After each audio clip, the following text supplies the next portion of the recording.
Assalamualaikum warahmatullahi wabarakatuh. Alhamdulillah, asyhadu an la ilaha illallah wa asyhadu anna Muhammadar Rasulullah.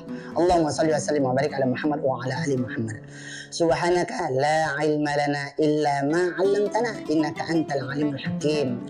Rabbi shrah li sadri wa yassir li amri wahlul 'uqdatam min lisani yafqahu qawli. Kemudian kita bersyukur, alhamdulillah, di bulan Ramadan kali ini Allah limpahkan semuanya yang kita butuhkan tanpa kurang satu apapun. Mudah-mudahan keberkahan menyertai dari awal sampai akhir insya Allah. Salawat dan salam kepada Nabi Muhammad SAW. Allahumma salli wa sallim wa barik ala Sayyidina Muhammad wa ala ali Sayyidina Muhammad. Mudah-mudahan berkah salawat, berkah Ramadan dicatat kita sebagai hamba Allah, umat Nabi Muhammad yang insya Allah akan mendapat syafaat di akhirat. Amin ya rabbal alamin. Penonton Tribun semuanya, pada Ramadan kali ini kita akan membahas sebuah tema yang agak sedikit ke anak mudaan lah, yaitu judulnya nada irama Ramadan. Ya, apa ini sih sebenarnya nada irama Ramadan? Karena memang Ramadan ini adalah bulan yang sangat diidam-idamkan, ditunggu-tunggu, ya sangat digembirakan, sehingga kata gembira, kata bahagia sering disebut dengan hiburan gitu, dengan irama dan nada.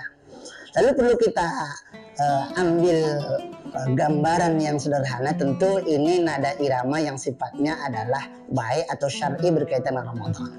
Apa itu nada irama Ramadan? Yang pertama adalah bunyi sahur. Sahur itu hanya ada di bulan Ramadan, saudara ya, penonton semuanya. Sahur itu macam-macam nadanya. Ada yang pakai gendang, pakai kaleng, pakai bambu, macam-macam. Ada yang pakai mic di masjid-masjid. Menunjukkan apa? Itu sebagian dari nada irama yang ada di bulan Ramadan. Masya Allah, luar biasa itu kan. Itu mengasihkan, indah. Itulah nada irama Ramadan yang pertama. Yang kedua adalah begitu mendekat kepada subuh akan bunyi sirine tit katanya kan, sekaligus mengajak kepada umat, kepada jamaah melalui masjid-masjid dan sebagainya. Yuk semuanya, imsak sudah datang. Kemudian yuk sama-sama kita niat puasa. Nawaitu somahodin an ada ifatu syahri Ramadan hadisan. Ini adalah semua irama nada irama di bulan Ramadan yang tidak ada di luar Ramadan. Ya tentu dibarengi yang ketiganya adalah azan subuh dengan suara yang paling kita ingat-ingat karena memang ramai sekali di bulan Ramadan. Apa itu? As-salatu khairun minan naum. Itu indah itu, sehingga semuanya orang udah bangun, iya makan sahur, iya, kemudian memang semuanya akan bangun. Dan alhamdulillah rata-rata kalau Ramadan itu masjid akan penuh. Kenapa? Karena diingatkan dengan nada irama Ramadan. Tentu setelah itu akan ada sholat berjamaah, tapi yang penting yang keempatnya adalah ada kuliah subuh setelah sholat subuh tersebut dengan tema-tema yang dibawakan oleh guru-guru kita, ulama-ulama kita. Nanti yang kelimanya juga ada kuliah duha atau kajian duha bagi yang ada setengah zuhurnya, nanti ada azan zuhur yang hampir semuanya masjid-masjid. Kalau sudah bulan Ramadan, zuhur itu tempatnya untuk beristirahat, menenangkan pikiran, mungkin karena panas, lelah, capek bekerja. Lalu kita masuk masjid, sholat berjamaah zuhur, dapat pula nanti tausiah kuliah zuhurnya. Lalu kita di situ bisa meletakkan badan, membaringkan, ya sambil baca Quran, tadarus dan sebagainya. Itu semuanya hanya ada di nada Ramadan, di nada irama Ramadan di siang harinya. Menjelang ke bawah sampai sore, kita akan ingat dengan ngabuburit. Wah, ini macam-macam ini kan enak. Ada yang nongkrong-nongkrong dan sebagainya. Tapi jelasnya ngabuburit syariahnya adalah tidak ada terjadi di luar Ramadan. Apa itu? Biasanya sebelum berbuka puasa, ada tilawah Quran oleh kori-kori juara-juara nasional, tingkat provinsi dan sebagainya, tingkat kabupaten yang dikumandangkan di masjid-masjid. Nah itu menyambut, itu menjadi sebuah nada irama yang hanya ada di Ramadan. Setelah ngaji lalu ada namanya kultum sebelum dia atau sebelum berbuka puasa. Itu indah, sesuai dengan tema-tema yang disampaikan oleh ulama-ulama kita. Tentu yang lebih penting nada iramanya di bulan Ramadan adalah ketika sirine beduk, ya berbuka puasa. Tit gitu lagi kan, enak itu. Sama-sama berdoa. Allahumma laka sumtu wa bika amantu wa ala rizkika aftartu bi rahmatika ya arhamar rahimin. Masya Allah, indah sekali. Walaupun hanya bacaan, tapi itu indah sekali. Siapapun yang mendengar itu, rasanya dunia ini milik dia, tidak ada yang lain begitu. Masya Allah, itu luar biasa itu kan. Nah, masuk ke atas nanti azan Isya. Yang paling penting di azan Isya itu sholat Isya. Setelah sholat Isya akan kita dengarlah pula nada irama di bulan Ramadan. Apa itu? Subhanal malikil ma'mud, subhanal malikil mawjud. Apa ini? Ajakan biasanya ini irama untuk mengantarkan kepada sholat tarawih qiyam Ramadan. Nah, ini indah kan? Jadi nanti ada salawatnya, Allahumma sholli wa sallim wa barik ala sayyidina Muhammad. Nah, itu kan Allahumma sholli wa sallim wa barik alaihi. Ini semuanya nada-nada irama yang ada hanya di bulan Ramadan. Diajak semua kita untuk itu, untuk qiyamul Ramadan. Setelah itu ya mungkin setelah selesai sholat tarawih, maka nada Ramadan yang mendekati akhir adalah tadarus. Malam hari kah, siang hari kah, masjid surau-surau, langgar-langgar selalu riuh, indah, sahdu, menyejukkan, menenangkan. Lantunan Al-Quran dari anak-anak kecil, dari anak remaja, dari orang-orang tua, bahkan suara nenek-nenek, kakek-kakek yang ompong pun ngajinya itu enak iramanya kalau didengar di bulan Ramadan. Nah, ini nada irama bulan Ramadan yang memang sangat kita rindukan dan selalu dikangen-kangenin setiap tahunnya. Ya, yang terakhir adalah nada irama Ramadan adalah ketika di ujung Ramadan ada isak tangis muhasabah di malam-malam Lailatul Qadar. Tentu kita berharap dimanapun kita berada, penonton tribun yang dirahmati Allah, berbahagia kita tahun ini bisa bertemu dengan Ramadan.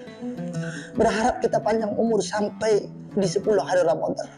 Dan berharap di 10 hari Ramadan tersebut kita bertemu dengan malam yang luar biasa. Yang malam itu ketika didapati oleh seorang mukmin dan muslim, tak terasa air mata akan menetes. Kan mungkin gembira bisa sampai ke akhir Ramadan. Di awal Ramadan Allah turunkan rahmat. Di pertengahan Ramadan Allah turunkan keampunan. Dengan harapan di akhir Ramadan Allah selamatkan kita dari api neraka. Dan itu hanya di nada irama bulan Ramadan. Menangis, ya Allah, aku berbahagia bisa menghidupkan malam-malam Lailatul Qadar. Dan tangisan itu adalah tangisan bahagia seorang hamba.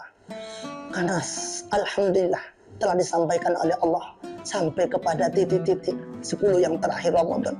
Dan bisa beriktikaf, bisa berzikir, bisa menghatamkan Al-Quran, dan bisa banyak qiyamul lail, bahkan bisa mencurahkan seluruh air matanya karena bahagia. Dan mungkin dengan harapan bisa ikut merayakan Idul Fitri dengan para keluarga. Tentu inti dari ini semuanya adalah irama Ramadannya adalah di pas ujung dari Ramadan, lalu di tanggal 1 Syawal, Allahu Akbar, Allahu Akbar. Kalimat ini adalah kalimat yang menggemparkan seluruh telinga-telinga manusia orang beriman, akan menggoyahkan dan meruntuhkan hati tentang kerinduan dan kebahagiaan sebuah perjuangan bulan Ramadan. Walillahilham, itu ungkapan. Tentu hanya Allah lah yang layak kita puji.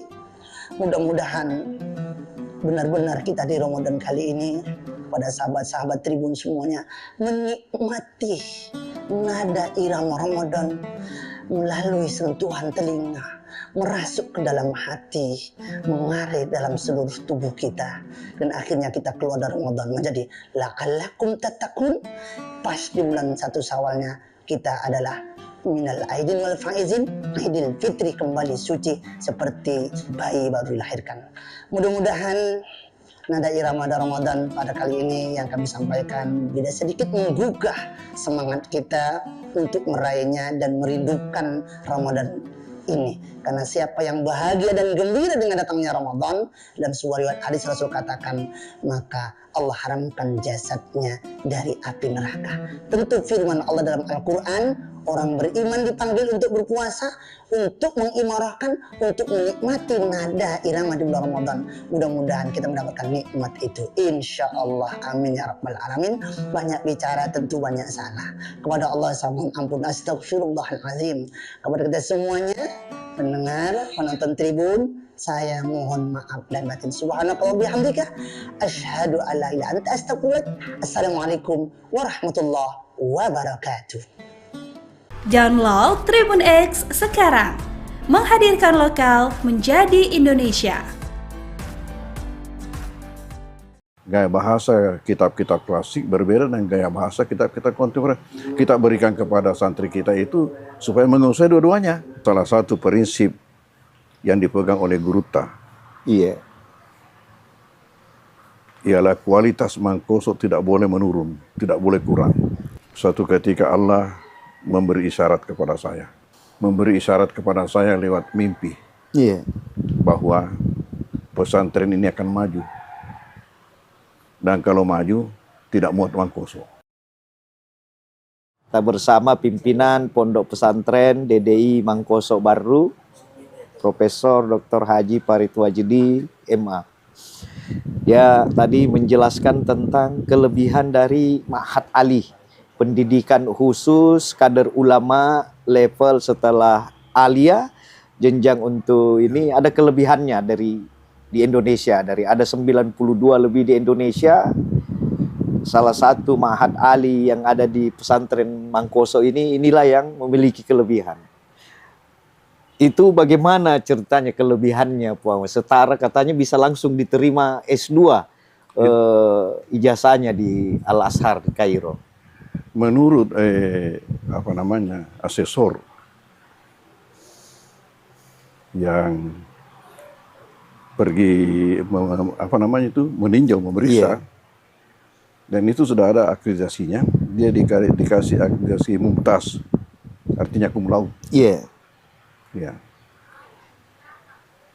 Salah satu kelebihannya, materi yang diberikan memang lebih tinggi daripada yang lainnya. Sudah diperiksa itu. Mata-mata kuliah yang diberikan kepada santri kita ini, memang tidak ada yang seperti itu. Yang lebih tinggi. Rata-rata Ma'had Ali yang ada itu semuanya menggunakan kitab-kitab klasik, kitab kuning. Sementara di Mangkoso ini dipadukan antara kitab-kitab klasik dan kitab-kitab kontemporer. Kenapa? Karena itu gaya bahasa dua model ini beda. Gaya bahasa kitab-kitab klasik berbeda dengan gaya bahasa kitab-kitab kontemporer. Kita berikan kepada santri kita itu supaya menguasai dua-duanya. Itu satu kelebihan. Memang lebih di atas pengakuan mereka itu. Ini sejarahnya sudah berusia 20 tahun, Pon. Ma'had Ali ini. Ma'had Ali sebenarnya yang usianya itu nanti tahun 18 baru mulai dibesarkan. Sebenarnya asal awalnya itu saja saya datang, hanya belum resmi waktu itu. Belum resmi ya Ma'had Ali tadi. Sejak saya datang langsung pengajian yang di masjid yang saya hadapi memang hanya untuk tingkat mahasiswa. Jadi itu sebenarnya Ma'had Ali. Cikal bakalnya. Itu berarti 85 sudah mulai ada. Memang sudah ada. Tapi yang model klasikal dipadukan itu memang Ma'had Idadiyah dulu ya, sudah ada kelasnya. Jadi dulu Tribuners ini kalau kita masuk sekolah tamat SD dulu atau tamat ibtidaiyah di luar, kemudian masuk ke sini, banyak yang ini karena kita berkurang tahun kita. Karena masuk Idadiyah 1 tahun, Pak. Itu ceritanya, sejarahnya mendirikan Idadiyah bagaimana itu, Pak? Ide awalnya itu. Hanya sampai 5 mata pelajaran saja selama 1 tahun. Itu awalnya karena salah satu prinsip yang dipegang oleh Guruta. Ialah kualitas mangkoso tidak boleh menurun, tidak boleh kurang. Sementara mata-mata pelajaran di Sanawiyah yang ini level SMP, Sanawiyah itu sudah membaca kitab kuning. Pertanyaan, mampukah kira-kira alumni SD langsung membaca kitab kuning? Pasti tidak bisa. Maka dulu itu sistem di sini sampai saya kembali dari Kairo, nanti setelah saya kembali baru dirubah. Santri itu mempunyai 2 kelas. Iya. Terpisah kelas agamanya dengan kelas umumnya. Terpisah. Kenapa? Karena dari SD otomatis untuk kelas umumnya masuk SMP. Iya, Pak. Tetapi agamanya masih di ibtidaiyah. Masih tidak, iya. Karena tidak bisa masuk sanawiyah. Tidak.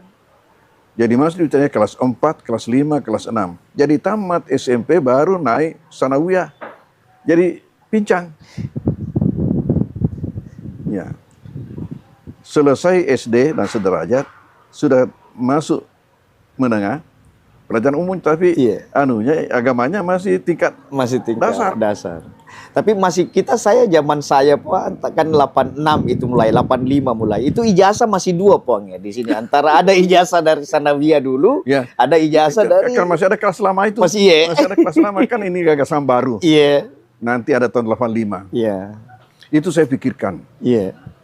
Saya pikirkan bagaimana sehingga santri masuk di Mangkoso hanya 1 kelas tapi dua-dua sederajat.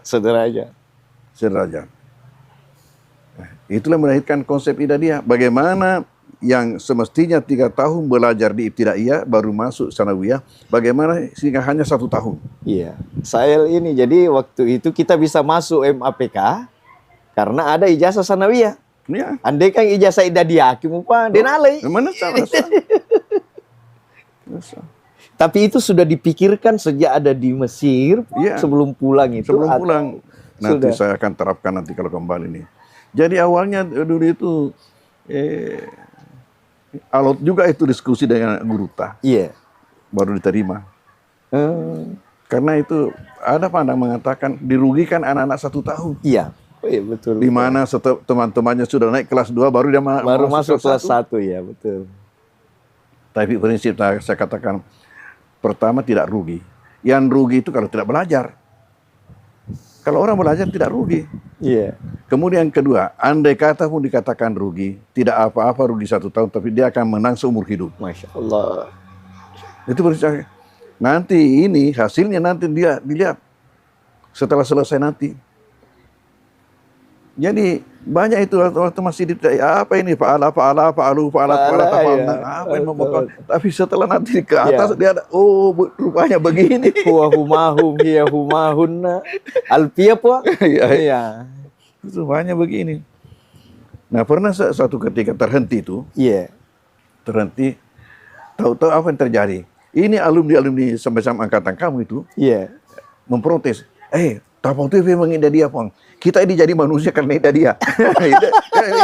Itu yang saya katakan, hasil itu katakan. Walau andai kata dikatakan rugi 1 tahun, tidak apa-apa. Tapi dia akan mengenang seumur hidup. Iya. Nanti dia lihat. Kalamunal lapsul mufidu kastaqim. Iya betul, itulah. Ternyata menjadi inceran ini sekarang. Tapi itulah memang modernisasi awal Mangkoso ya, model memadukan model klasikal dan model dulu bersila di Masjid Poya 85 kita pulang dari Mesir itu angkatan pertama. Dan itu ada Syekh Basyuni saya ingat sampai sekarang itu masih berlanjut, Pak. Ini tadi di sini ada dari Palestina, Mesir. Ini Ustaz Ibrahim. Itu apa namanya? Itu Profesor Azhar itu. Tapi dia putar-putar. Oh. Ya asli orang tuanya dari Palestina, tapi orang tuanya juga artinya banyak keturunannya. Ya, kalau pengalaman dia itu pertama dari Azhar itu di Saudi Arabia itu ada 10 tahun kalau tidak salah di situ. Baru ke Malaysia. Di Malaysia 25 tahun. Masya Allah. Oh berarti semua Melayu, Pak? Dia katanya, saya ini selalu bergaul dengan bahasa Arab saja di sana di Malaysia. Karena hanya di tingkat perguruan tinggi dan yang dihadapi itu memang hanya berbahasa Arab. Jadi ada paham sedikit-sedikit. Ibrahim Saki As-Sami. Ya, Salah Ibrahim. Salah Zaki Ibrahim. Profesor Qiraah Sab'ah. Ya. Masya Allah. Dan ini setiap saat di DDI Mangkoso ini masih ada syekh-syekh begitu Ya. yang datang, Nah. Pak. Rutin. Kira-kira. Nah, terus untuk tanah wakaf, Pak, bagaimana anunya itu untuk pengembangan pesantren yang menjadi terbesar di Indonesia Ya. Timur nanti? Kita terima dulu. Nah, ceritanya waktu saya datang, Iya, kan waktu itu hanya di sini, sekitar ini, iya, sekitar ini. Jadi santri-santri laki-laki ada pondok-pondok di belakang. Selain daripada itu juga di rumah-rumah masyarakat, di kolom-kolomnya itu dibuat jadi asrama mereka. Saya datang, suatu ketika Allah memberi isyarat kepada saya. Memberi isyarat kepada saya lewat mimpi iya, bahwa pesantren ini akan maju. Dan kalau maju, tidak muat Mangkoso. Sehingga ketika itu apa yang saya lakukan? Saya pergi menghadap bupati, menyampaikan hal itu. Andi Sultan waktu itu, Pak. Ya, Iya. Mansur Sultan. Mansur Sultan. Apa jawaban beliau? Kalau begitu, carilah lokasi di sekitar Mangkoso. Kalau masih dapat tanah pemerintah, insya Allah kita bantu. Tapi kalau tanah masyarakat, tentunya pesantren berhubungan dengan yang bersangkutan. Iya, Oke. Pulang, tanya-tanya masyarakat, iya, masih adakah di sini tanah pemerintah dekat? Masyarakat menunjuk Tondronge dengan Bulu Lampang. Iya. Dengan ucapan mereka, itu Tondronge dengan Bulu Lampang masih tanah hehe. Tanah hehe agar, Pak. Ternyata hehe itu di dalam buku rinci, kan Iya. petanya itu tanah, Iya. buku rinci yang dibuat Belanda dulu. Iya, Tanah pemerintah ditulis di situ GG, iya. kodenya GG. Iya. Tapi orang Belanda menyebut G itu dengan he. Oh, Jadi orang Belanda mengatakan tanah hehe. Oh, masyarakat kita ikut tanah hehe. Karena gaya Belanda, bahasa Belanda itu H itu G itu. G, iya. Seperti tehel. tehel. Tulisannya itu tegel. tegel. Iya, iya. Maka datangnya G tehel. Tehel. Oh, itu sejarahnya. Dan Iya. mimpi itu apa, Puang, anunya kalau bisa? Adalah Ada. yang itu tarik maknanya. Lalu saya buatkan permohonan Iya. yang sekarang namanya apa itu proposal. Iya. Kalau itu pasti Proposal. masuk ke permohonan. Minta itu 1, kemudian 2, kemudian 3 sambungannya Tondronge ke atas Paceke. Oh, iya. Jadi bersambungan. Ya itu yang sekarang kelot yang dipakai. Jadi benar-benar kita garap 2.1. Iya. Datanglah beliau itu meletakkan batu pertama. Pak Mansur Pak Mansur. Datanglah meletakkan batu pertama bersama-sama dengan pejabat-pejabat baru. Dan itu ada peristiwa ketika itu, ya unik juga.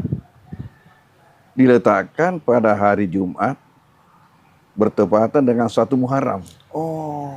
Di mana masyarakat kita masih memahami sebagian besar 1 Muharram itu nakase. Nakes, iya. Hari nakase. Ya, hari celaka. Ini pesantren kok. Kenapa ini? Justru kita mau mematahkan pandangan itu bahwa sebenarnya hari itu buat orang muslim adalah hari berkah. Hari berkah. Itu nakas buat orang kafir, bukan buat kita. Sampai ada yang mengancam, hati-hati kok nanti itu setiap tahun ada korbannya. Iya. Istilahnya katu matu nacerak nasa tungkat Ceraki, iya, iya. Alhamdulillah apa yang terjadi?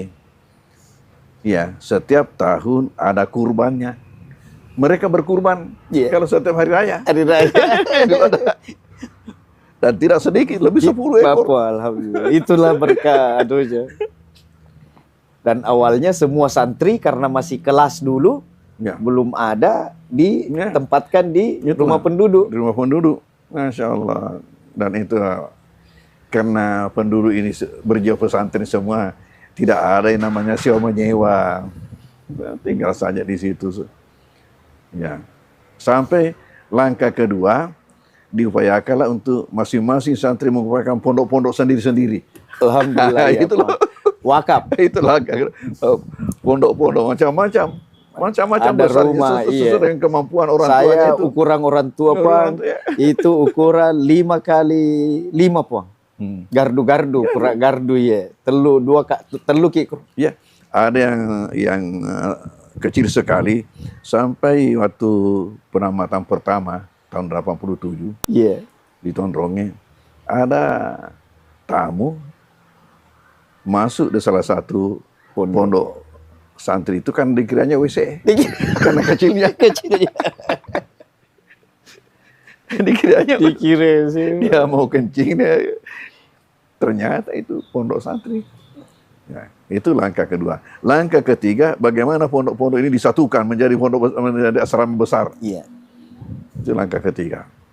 Nah, langkah keempat sudah membuat sendirian. Asrama. Ya, kemudian sesudah itu prosesnya membangun dengan bangunan permanen. Jadi sekarang setiap membangun sudah berapa tahun ini selalu permanen. Jadi kita saksikan nanti itu di sana. Masya Allah. Alhamdulillah. Ya, baik di sini maupun yang di kampus Putri. Jumlah total santri sekarang di pondok kita dari Idadiyah, Ibtidaiyah, Ali dan lebih 4.000. 4.000, Masya Allah. Lebih 4.000. Dan masih dari seluruh Indonesia, Pong, Kalimantan. Macam-macam ya. Iya. Macam-macam.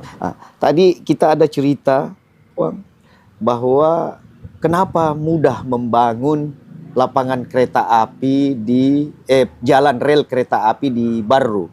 Tadi kita cerita tentang bahwa ada kelebihan karena Guru Tak diminta oleh Bupati dulu, kalau saya tidak salah, Andi Rum itu, Bau Rum itu meminta untuk meyakinkan masyarakat, mempermudah pembangunannya.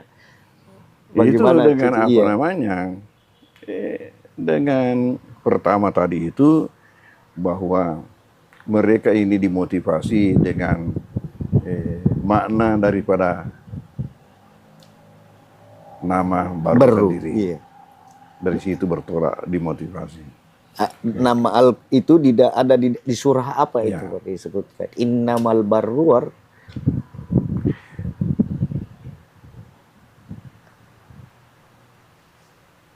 ada ayatnya bahwa itulah yang kita pakai untuk meyakinkan masyarakat. Kalau tidak salah surah At-Tur 28.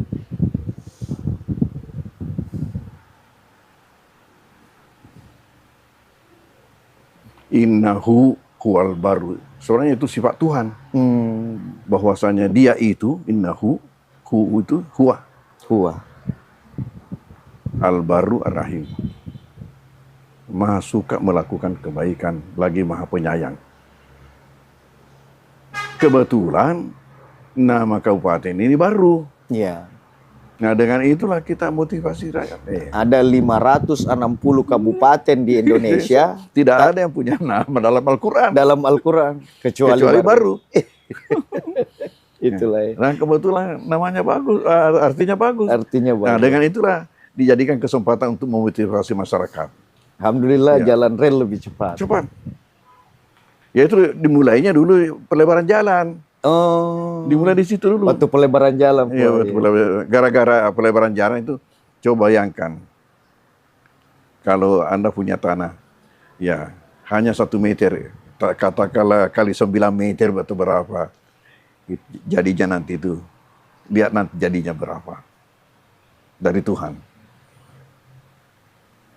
Kenapa? Karena itu adalah suatu amal yang tidak putus, dia punya pahala sampai dunia kiamat. Siapa yang bisa hitung? Makanya dengan itu juga saya tempoh hari waktu datang Pak Amin Sam untuk meletakkan batu pertama kita punya aula, gitu. Saya sampaikan dengan itu. Masya Allah. Terus itu. Nah, akhirnya jadilah jalanan di Baru ini paling cepat selesai pelebarannya. Iya. Di mana panjang jalan di Baru itu lebih panjang daripada Marus dan Pangkep. Iya. 80 kilo lebih, Pon. 87 kilo lebih. Nah, karena itu pula maka pemerintah menjadikan sempana atau dalam bahasa kita itu senu-senuang, itu doa dalam bentuk simbol-simbol. Menjadi baru dicanangkan itu kereta api. Kereta api, senu-senungan. Senu-senungan. Itu di depan anunya Boso itu. Ya. Di Garongko, Pon. Bukan di Garongko, di sana ya, Allahumma sholli alaihi wasallam. Dan Garongko di Berumu, di kota di pinggir jalan. Oh. Di pinggir jalan. Ya. Siaung. Siaung. Ya. Salah berhadapan dengan anunya itu Boswa. Ya. Dengan pelabuhannya Boswa. Ya, pelabuhannya Boswa di kiri, itu di kanan, di pinggir gunung. Di situ pencanangan kereta api. Kita lagi berada di kediaman pimpinan pondok Guru Ta'wajudi. Tadi sudah melakukan wawancara sedikit tentang sejarah Aidadi dan Ma'had Ali. Insyaallah semoga berkah, Puan. Terima kasih banyak atas kesempatannya. Download Tribun X sekarang. Menghadirkan lokal menjadi Indonesia.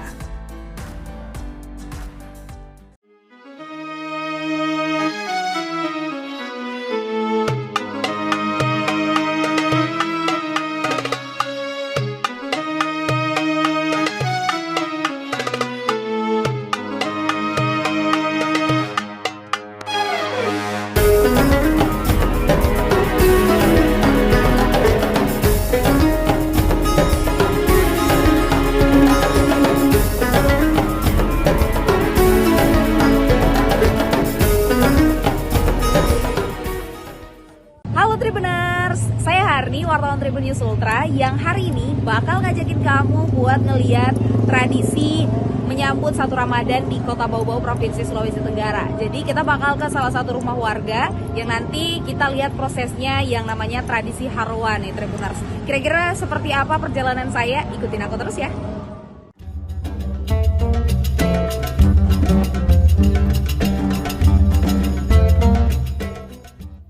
Inilah tradisi Harwa sambut Ramadan 2026 ala masyarakat Buton di Kota Bau-Bau, Provinsi Sulawesi Tenggara. Harwa adalah salah satu tradisi para leluhur dalam menyambut Ramadan ataupun memperingati momen-momen keagamaan. Mulai dari menyambut Ramadan, bulan Rajab, hingga menyambut kelahiran Nabi Muhammad SAW. Untuk menyambut Ramadan, biasanya sebagai rasa syukur atau momen memanjatkan doa kepada keluarga yang telah berpulang. Pada momen ini, masyarakat Muslim di Kota Bau-Bau akan memanjatkan doa memohon keselamatan ini pada awal tahun. Prosesi Harwa ini diawali dengan persiapan yang dilakukan oleh pihak keluarga atau orang tua yang akan menggelar tradisi tersebut. Mulai dari sajian makanan hingga pembaca doa yang sudah dikabari untuk melaksanakan prosesi Harwa. Momen ini berlangsung ramai karena para keluarga akan berkumpul di dalam rumah dan mempersiapkan hidangan Harwa. Bahkan, ada yang sudah sibuk memasak di dapur sejak pagi hari. Tidak hanya para keluarga pembaca doa, terkadang tetangga juga datang membawa isi talang mereka pada momen tersebut. Pembaca doa, Laipo, mengatakan doa yang dipanjatkan pada prosesi Harwa adalah doa selamat. Selain itu, doa juga diniatkan untuk para leluhur atau anggota keluarga yang telah pergi lebih dulu, memohon agar kesalahan di dunia diampuni. Kata dia, doa yang dipanjatkan juga untuk mereka yang masih hidup, agar diberikan kesehatan, rezeki yang berlimpah, serta iman, termasuk harapan untuk bisa kembali dipertemukan dengan bulan suci Ramadan. Sosok Laipo ini sudah sering mendapat panggilan untuk menjadi pembaca doa Harwa, tidak hanya untuk keluarganya saja, namun juga para tetangganya. Prosesi sakral lainnya adalah talang Harwa. Ini bukan hanya sekedar sajian makanan biasa untuk disantap. Dari hidangan ini menjadi sebuah harapan untuk menghadapi berbagai hal-hal baik dalam kehidupan.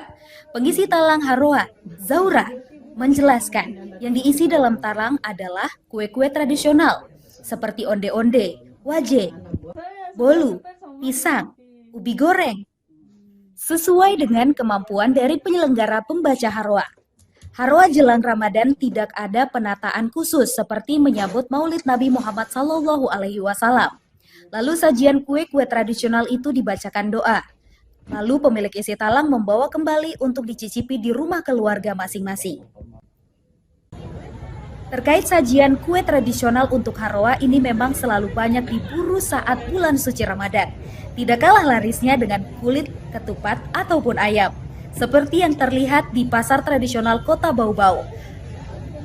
H-1 jelang Ramadan, emak-emak mulai serbu kue tradisional untuk Harwa atau tradisi adat yang biasanya digelar masyarakat sebelum puasa pertama.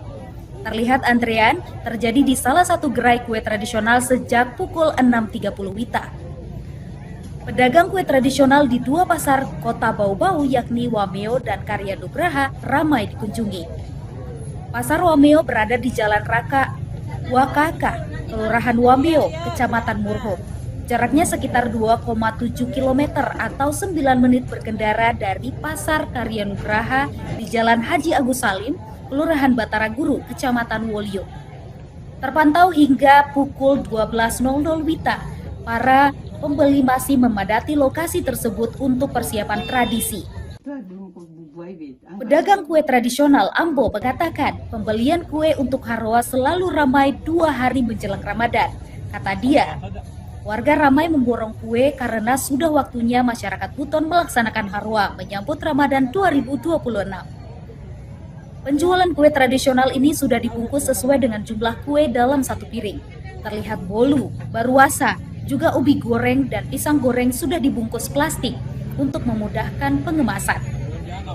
Ia membeberkan penjualan satu paket komplit dibanderol Rp51.000 dengan harga per bungkus Rp5.000. Serta ada yang dibanderol Rp10.000 per cup. Dalam satu paket komplit, talang Harwa berisi onde-onde, baruasa, waje, pisang, dan ubi goreng, bolu, cucur, serta palu. Hari ini ramai untuk pembelian makanan tradisional, Pak? Iya, alhamdulillah. Sudah waktunya lagi. Untuk mulai ramainya sejak kapan, Pak? Sejak kemarin sebenarnya, sejak kemarin hingga hari ini. Ada peningkatan dari penjualan sebelumnya, Pak? Untuk kemarin ada peningkatan hari ini. Karena pas hari ini kan waktunya orang mau Harwa istilahnya kalau orang di sini, orang Bogor sini. Gitu. Kalau Bapak hari ini apa yang dijual, Pak, di jajanan? Pisang goreng, ubi goreng, bolu, baruasa, waje, cucur, onde-onde. Untuk harga yang Itu, ditawarkan? iya, itu khusus untuk isi talang.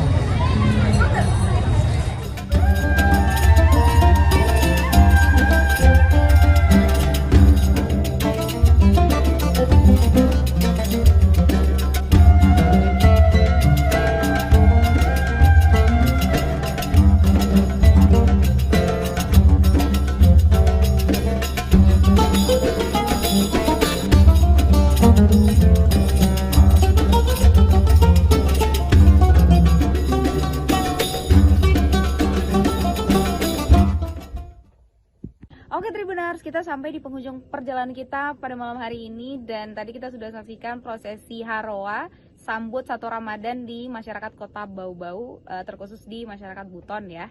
Dan memang seru banget ya, dan nostalgia karena memang saya juga tumbuh di antara masyarakat Buton karena memang tumbuh besar di Kota Bau-Bau. Dan saya berharap ini akan terus lestari ya Tribuners. Dan masih banyak lagi tradisi-tradisi di masyarakat Buton selama Ramadan ini, dan tentunya akan kita ulik bersama. Dan makanya itu jangan sampai melewatkan Tribun Travel selanjutnya. Download Tribun X sekarang, menghadirkan lokal menjadi Indonesia.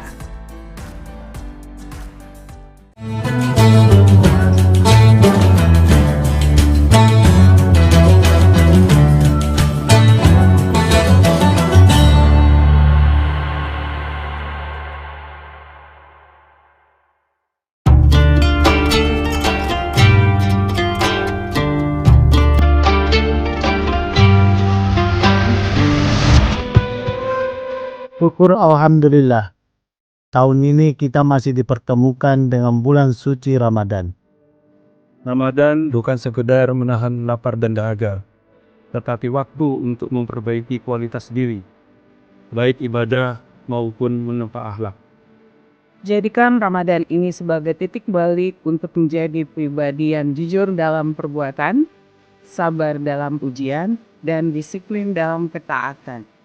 Dewan Komisaris, Direksi dan seluruh karyawan PT Semen Tonasa mengucapkan Selamat menunaikan ibadah puasa.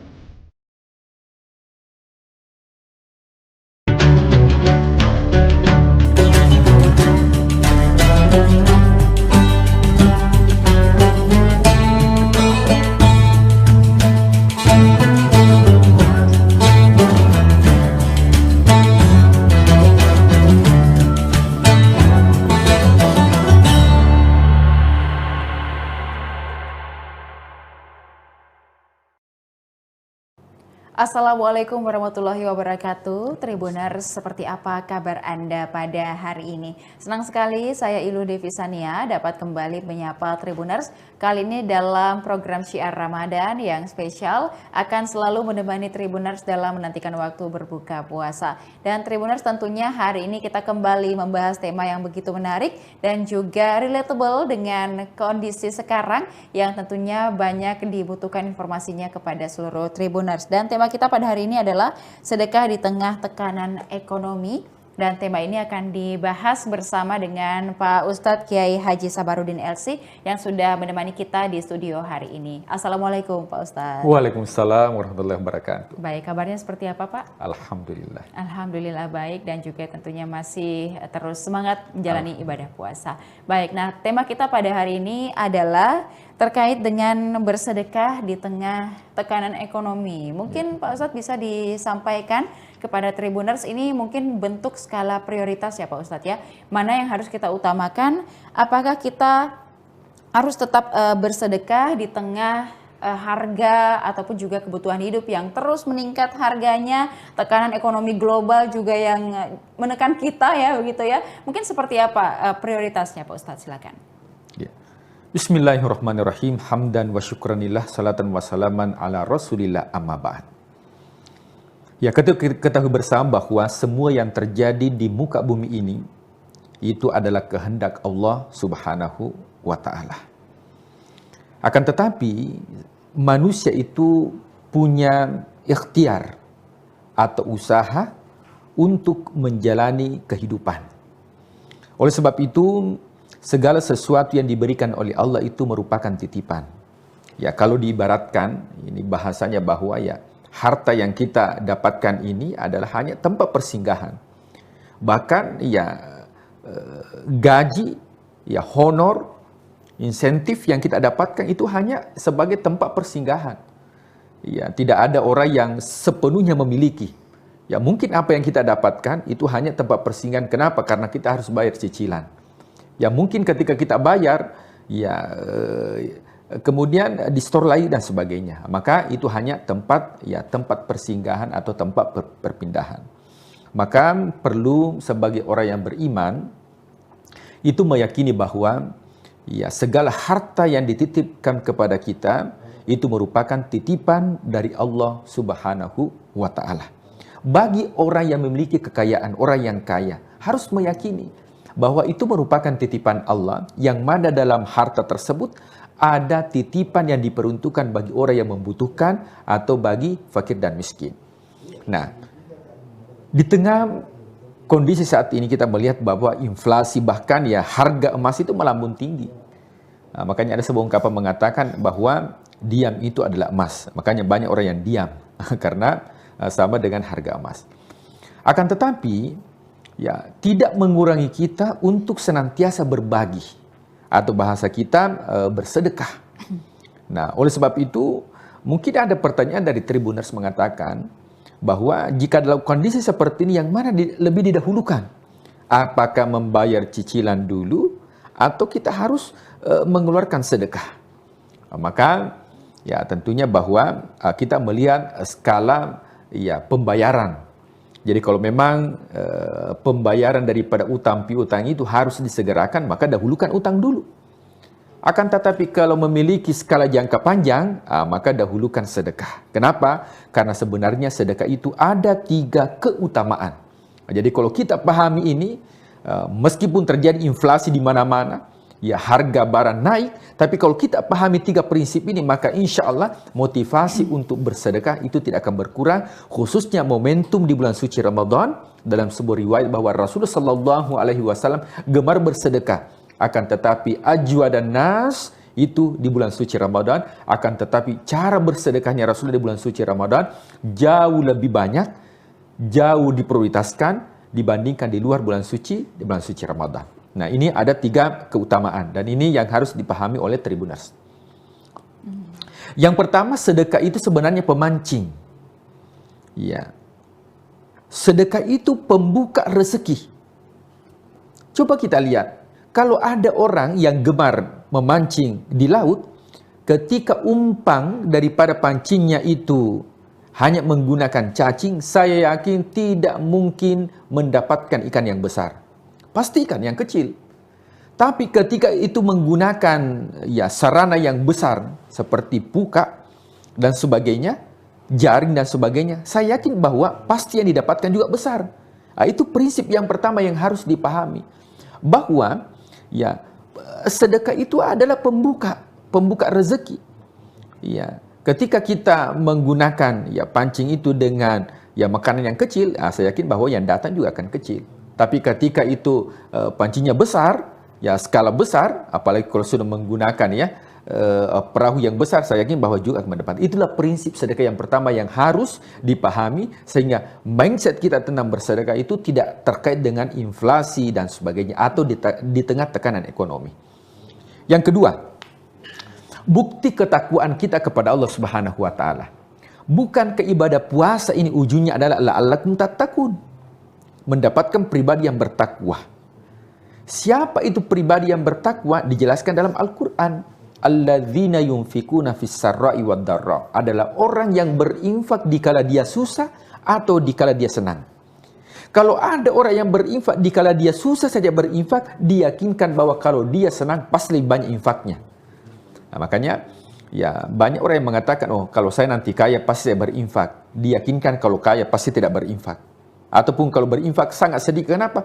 Karena miskinnya saja tidak berinfak, apalagi kalau kaya. Tapi kalau ada orang yang berinfak dikala dia tidak memiliki, dikala dia miskin, dikala dia susah tapi dia berinfak, diyakinkan kalau dia dibukakan rezekinya oleh Allah, pasti banyak infaknya. Kenapa? Karena sudah terbiasa dikala dia susah. Nah, makanya tanda orang yang beriman itu, tanda orang yang bertakwa adalah orang yang berinfak dikala dia susah dan juga dikala dia lapang. Nah, kemudian yang ketiga adalah sedekah itu adalah tolak bala. Kita sekarang ini zaman yang serba tidak ada kejelasan. Inflasi, harga barang naik. Maka dengan memancing, dengan mengeluarkan sedekah, maka insya Allah bisa terhindar dari bala. Bala itu bencana. Nah, akan tetapi tentunya Islam itu memanusiakan manusia. Jikapun kita tidak memiliki apa-apa, apakah kita masih bisa untuk berbuat atau masih bisa untuk bersedekah? Maka Islam memberikan solusi. Karena memang Rasulullah SAW tentunya diangkat menjadi nabi dan rasul sebagai pribadi yang solutif. Jadi menyelesaikan masalah tanpa masalah itu Rasulullah SAW. Nah, apa solusi yang pertama? Rasulullah mengatakan ibtisamuka fi wajihi akhika laka shadaqah. Senyummu kepada saudaramu itu bagian daripada sedekah. Jadi tersenyum kepada sesama muslim, bahkan kepada orang yang tidak seagama dengan kita, itu bagian daripada sedekah. Jadi sedekah itu tidak selamanya identik dengan materi. Bahkan ini materi memasukkan kebahagiaan dalam diri seseorang, berkata dengan baik, pasti akan dia senang. Itu bagian daripada sedekah. Nah, kemudian selanjutnya adalah tenaga. Mungkin kita tidak bisa mengeluarkan materi, akan tetapi Allah menitipkan kepada kita ada kekuatan, ada tenaga, membersihkan kompleks, membersihkan masjid, mungkin gorong-gorong dan sebagainya. Itu bagian daripada sedekah yang bisa kita lakukan. Nah, kemudian dengan ilmu, ya mengajarkan ilmu. Mungkin kita tidak bisa memberikan materi, akan tetapi kita bisa mengajarkan ilmu, memberitahukan kebaikan dan sebagainya, itu juga dinilai sebagai sedekah. Kemudian yang terakhir adalah menyingkirkan sesuatu yang mengganggu. Ya mungkin di jalanan ya ada dalam kondisi macet, kita mengatur. Jadi seperti tukang parkir itu bisa menjadi ladang sedekah. Mungkin tidak memberikan ya dalam bentuk materi, akan tapi ketika mampu untuk mengatur jalanan tidak macet, ya ada mungkin batu yang kita singkirkan, itu bagian daripada sedekah dan itu bagian daripada keimanan. Nah, Rasulullah SAW mengatakan bahwa keimanan itu terdiri dari 70 pintu dan yang paling tinggi adalah kalimat la ilaha illallah dan yang paling rendah adalah menyingkirkan gangguan di jalanan. Nah, maka tentunya ya banyak hal yang bisa kita lakukan, bahwa sedekah itu bukan hanya identik dengan materi, akan tetapi juga immateri. Nah, seperti kekuatan tutur kata yang baik memasukkan kebahagiaan dalam diri seorang, bertutur kata yang baik, kemudian membantu sesama, menyingkirkan hal-hal yang bisa mengganggu di jalanan, itu bagian daripada sedekah. Kemudian yang terakhir, kira-kira bagaimana tipsnya? Ya supaya kita betul-betul bisa bersedekah. Yang pertama adalah kita skala yang paling terkecil. Nah, jadi kalau kita bersedekah itu memang tidak dituntut nanti banyak uang baru bersedekah. Bahkan ketika ada orang yang bersedekah, andai kata misalnya penghasilannya 100.000 per bulan, kalau dia bersedekah 10.000, berarti sudah mengeluarkan hartanya 10%.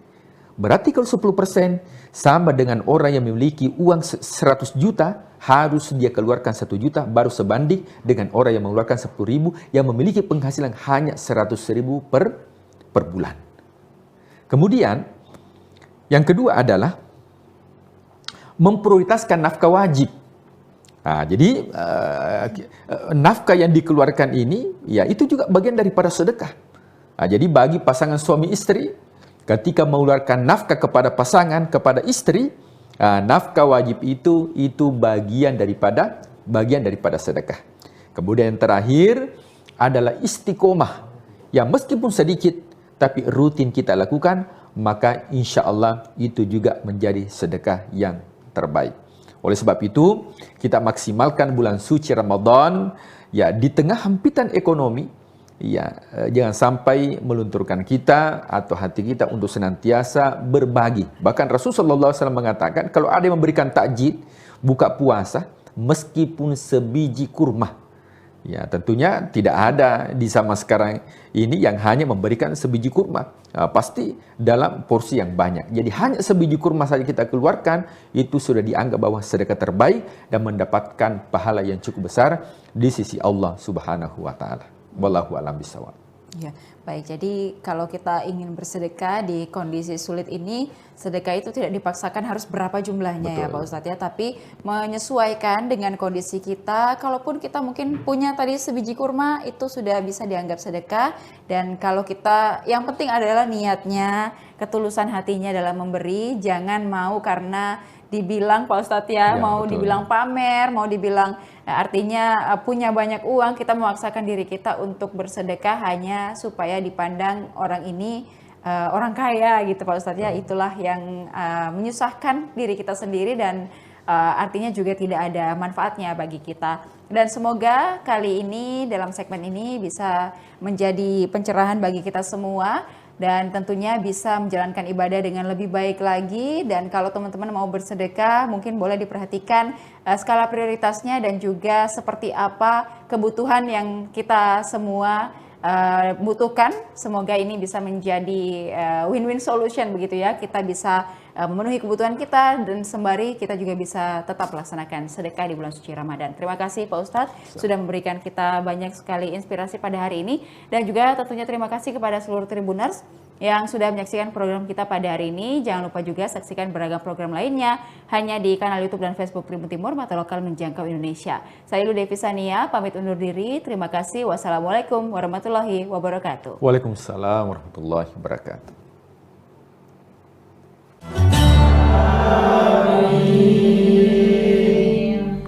Nashhadu an la ilaha illallah wa nastaghfirullah nas'aluka ridhaka wal jannah wa na'udzubika min sakhatika wan nar. Asyhadu an la ilaha illallah wa nastaghfirullah nas'aluka ridhaka wal jannah wa na'udzubika min sakhatika wan nar. Nashhadu an la ilaha illallah wa nastaghfirullah nas'aluka ridhaka wal jannah wa na'udzubika min sakhatika wan nar. Allahumma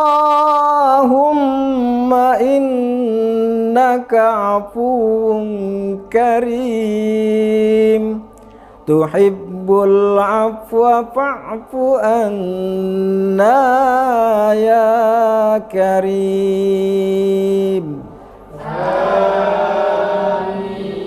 Allahumma innaka afuwun karim tuhibbul afwa fa'fu anna ya karim.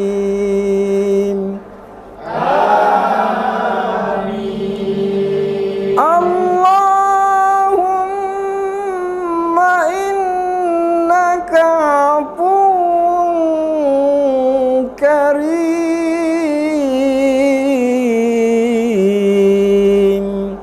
tuhibbul afwa fa'fu anna ya karim.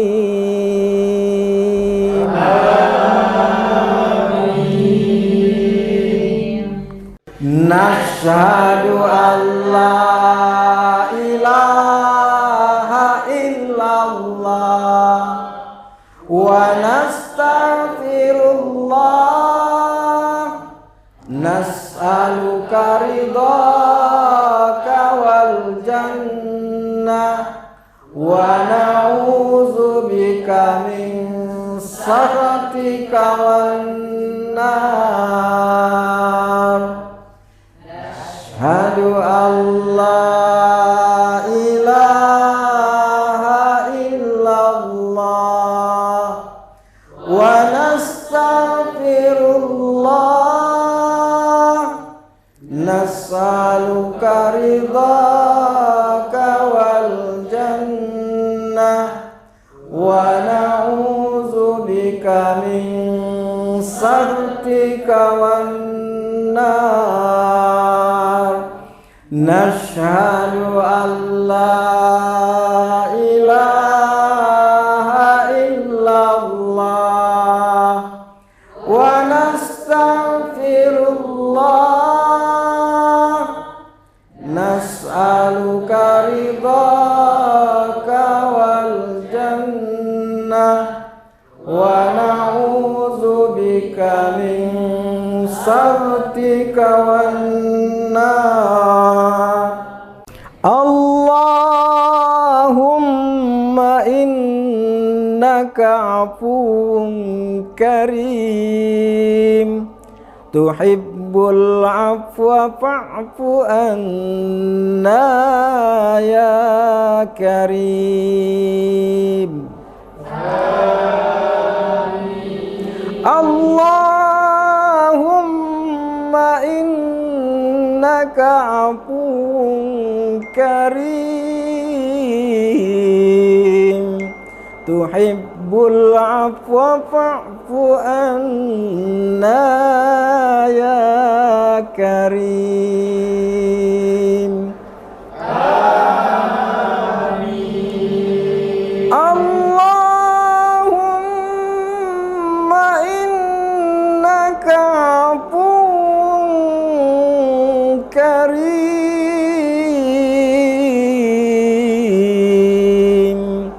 tuhibbul afwa fa'fu anna ya karim. Amin. Nashhadu an la ilaha illallah wa nastaghfirullah, nas'aluka ridhaka wal jannah wa na'udzubika min sakhatika wan nar. Asyhadu an la ilaha illallah wa nastaghfirullah, nas'aluka ridhaka wal jannah wa na'udzubika min sakhatika wan nar. Nashhadu an la ilaha illallah wa nastaghfirullah, nas'aluka ridhaka wal jannah wa na'udzubika min sakhatika wan nar. Allahumma innaka afuwun karim, tuhibbul afwa fa'fu anna ya karim. Allahumma innaka afuwun karim, tuhibbul afwa fa'fu anna ya karim. Amin. Allahumma innaka afuwun karim,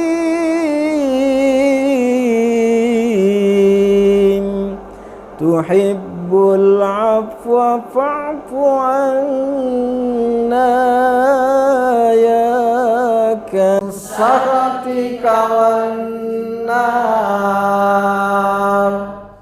Asyhadu an la ilaha illallah wa nastaghfirullah, nas'aluka ridhaka wal jannah wa na'udzubika min sakhatika wan nar.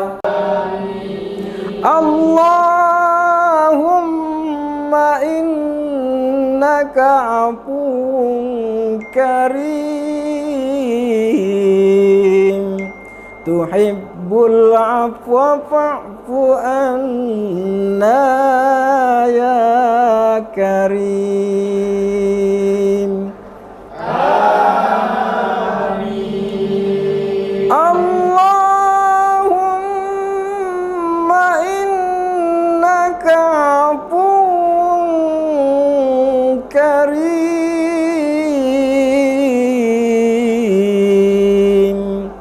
tuhibbul afwa fa'fu anna ya karim.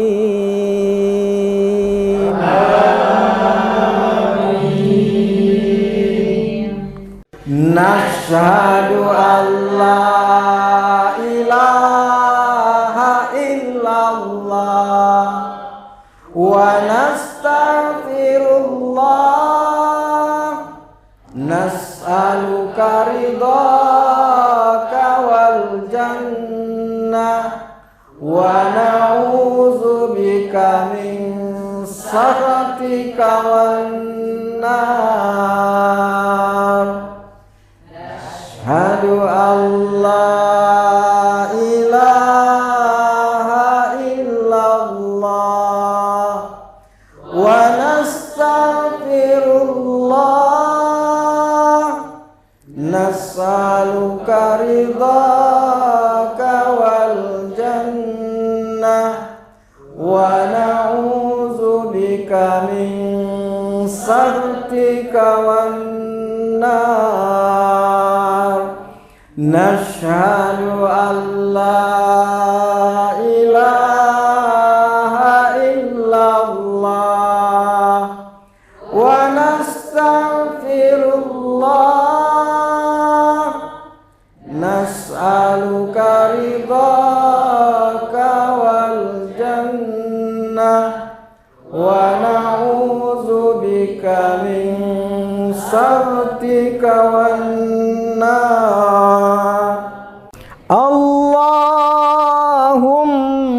innaka afuwun karim tuhibbul afwa fa'fu anna ya karim.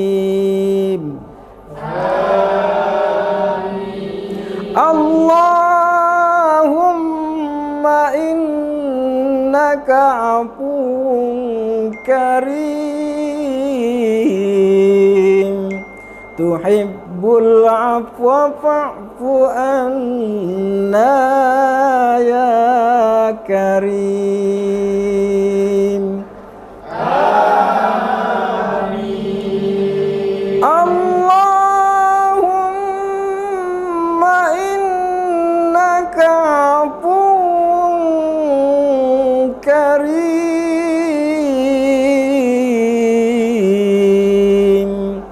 tuhibbul afwa fa'fu anna ya karim. Amin.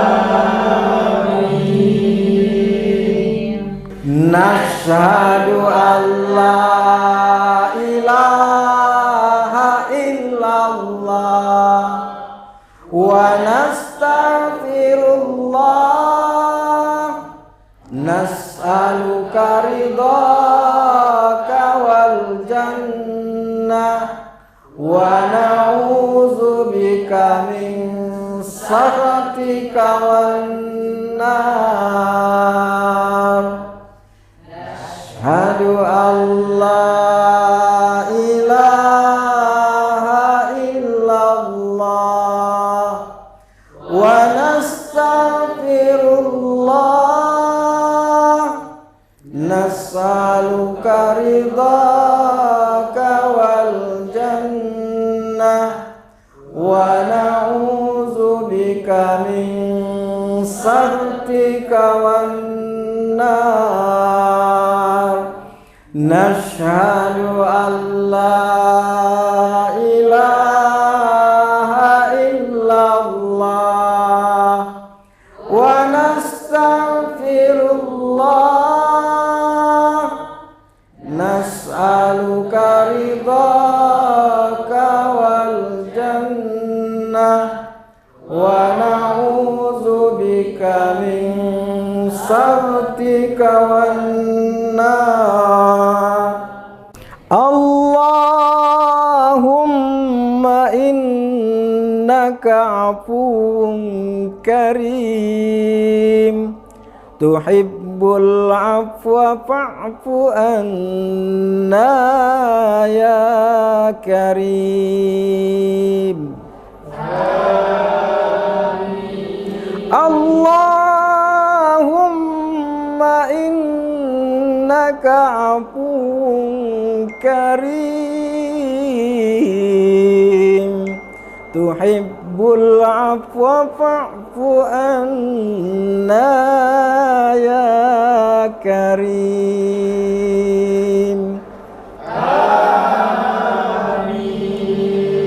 Allahumma innaka afuwun karim,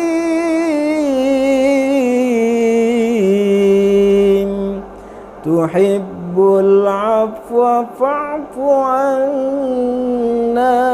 Allahumma laka sumna wa ala rizqika abtarna, zahabat dama'u wa batallatil uruq wa thabatal ajru insyaallah. Allahu akbar, Allahu akbar, Allahu akbar,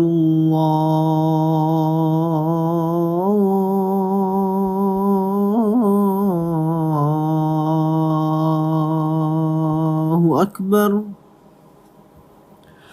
Asyhadu an la ilaha illallah.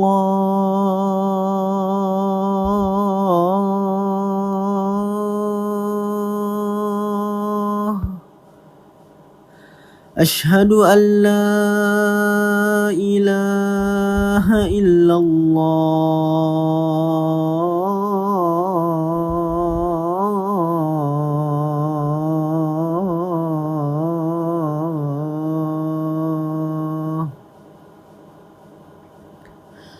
Asyhadu anna Muhammadar Rasulullah.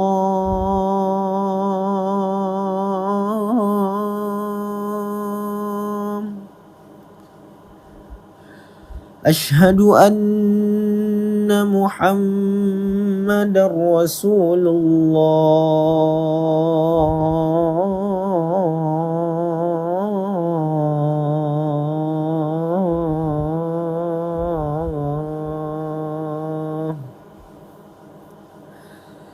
Hayya 'alas salah.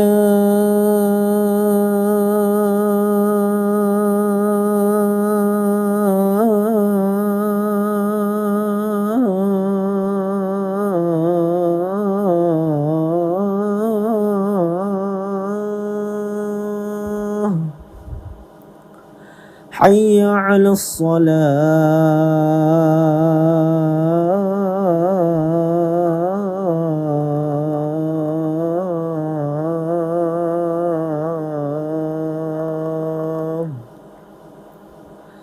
Hayya 'alal falah.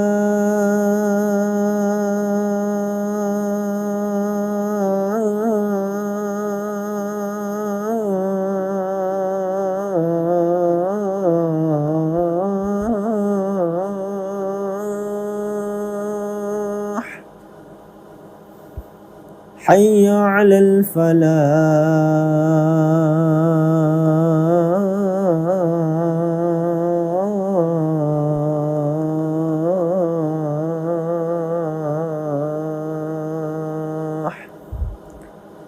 Allahu akbar, Allahu akbar. La ilaha illallah.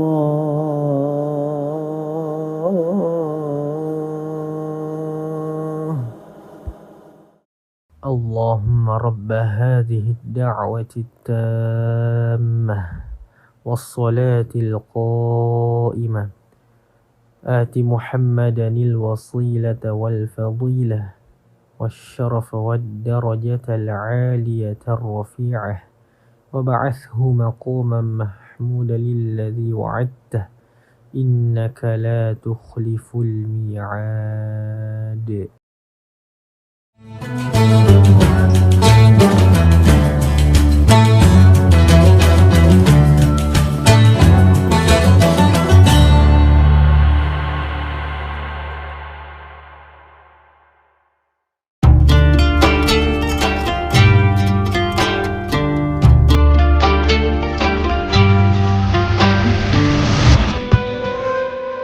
Syukur alhamdulillah.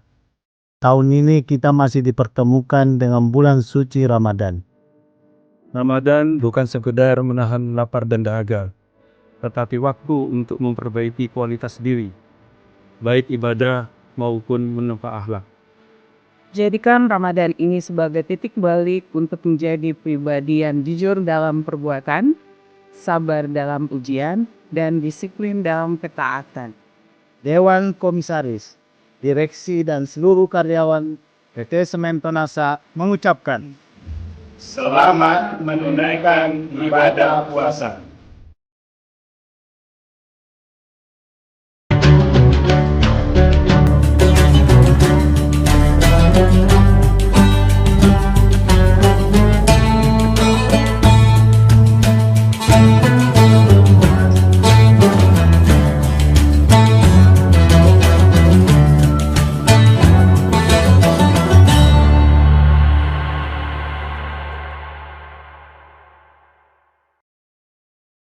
Assalamualaikum warahmatullahi wabarakatuh. Tribuners, seperti apa kabar Anda pada hari ini? Senang sekali saya Ilu Devisania dapat kembali menyapa Tribuners.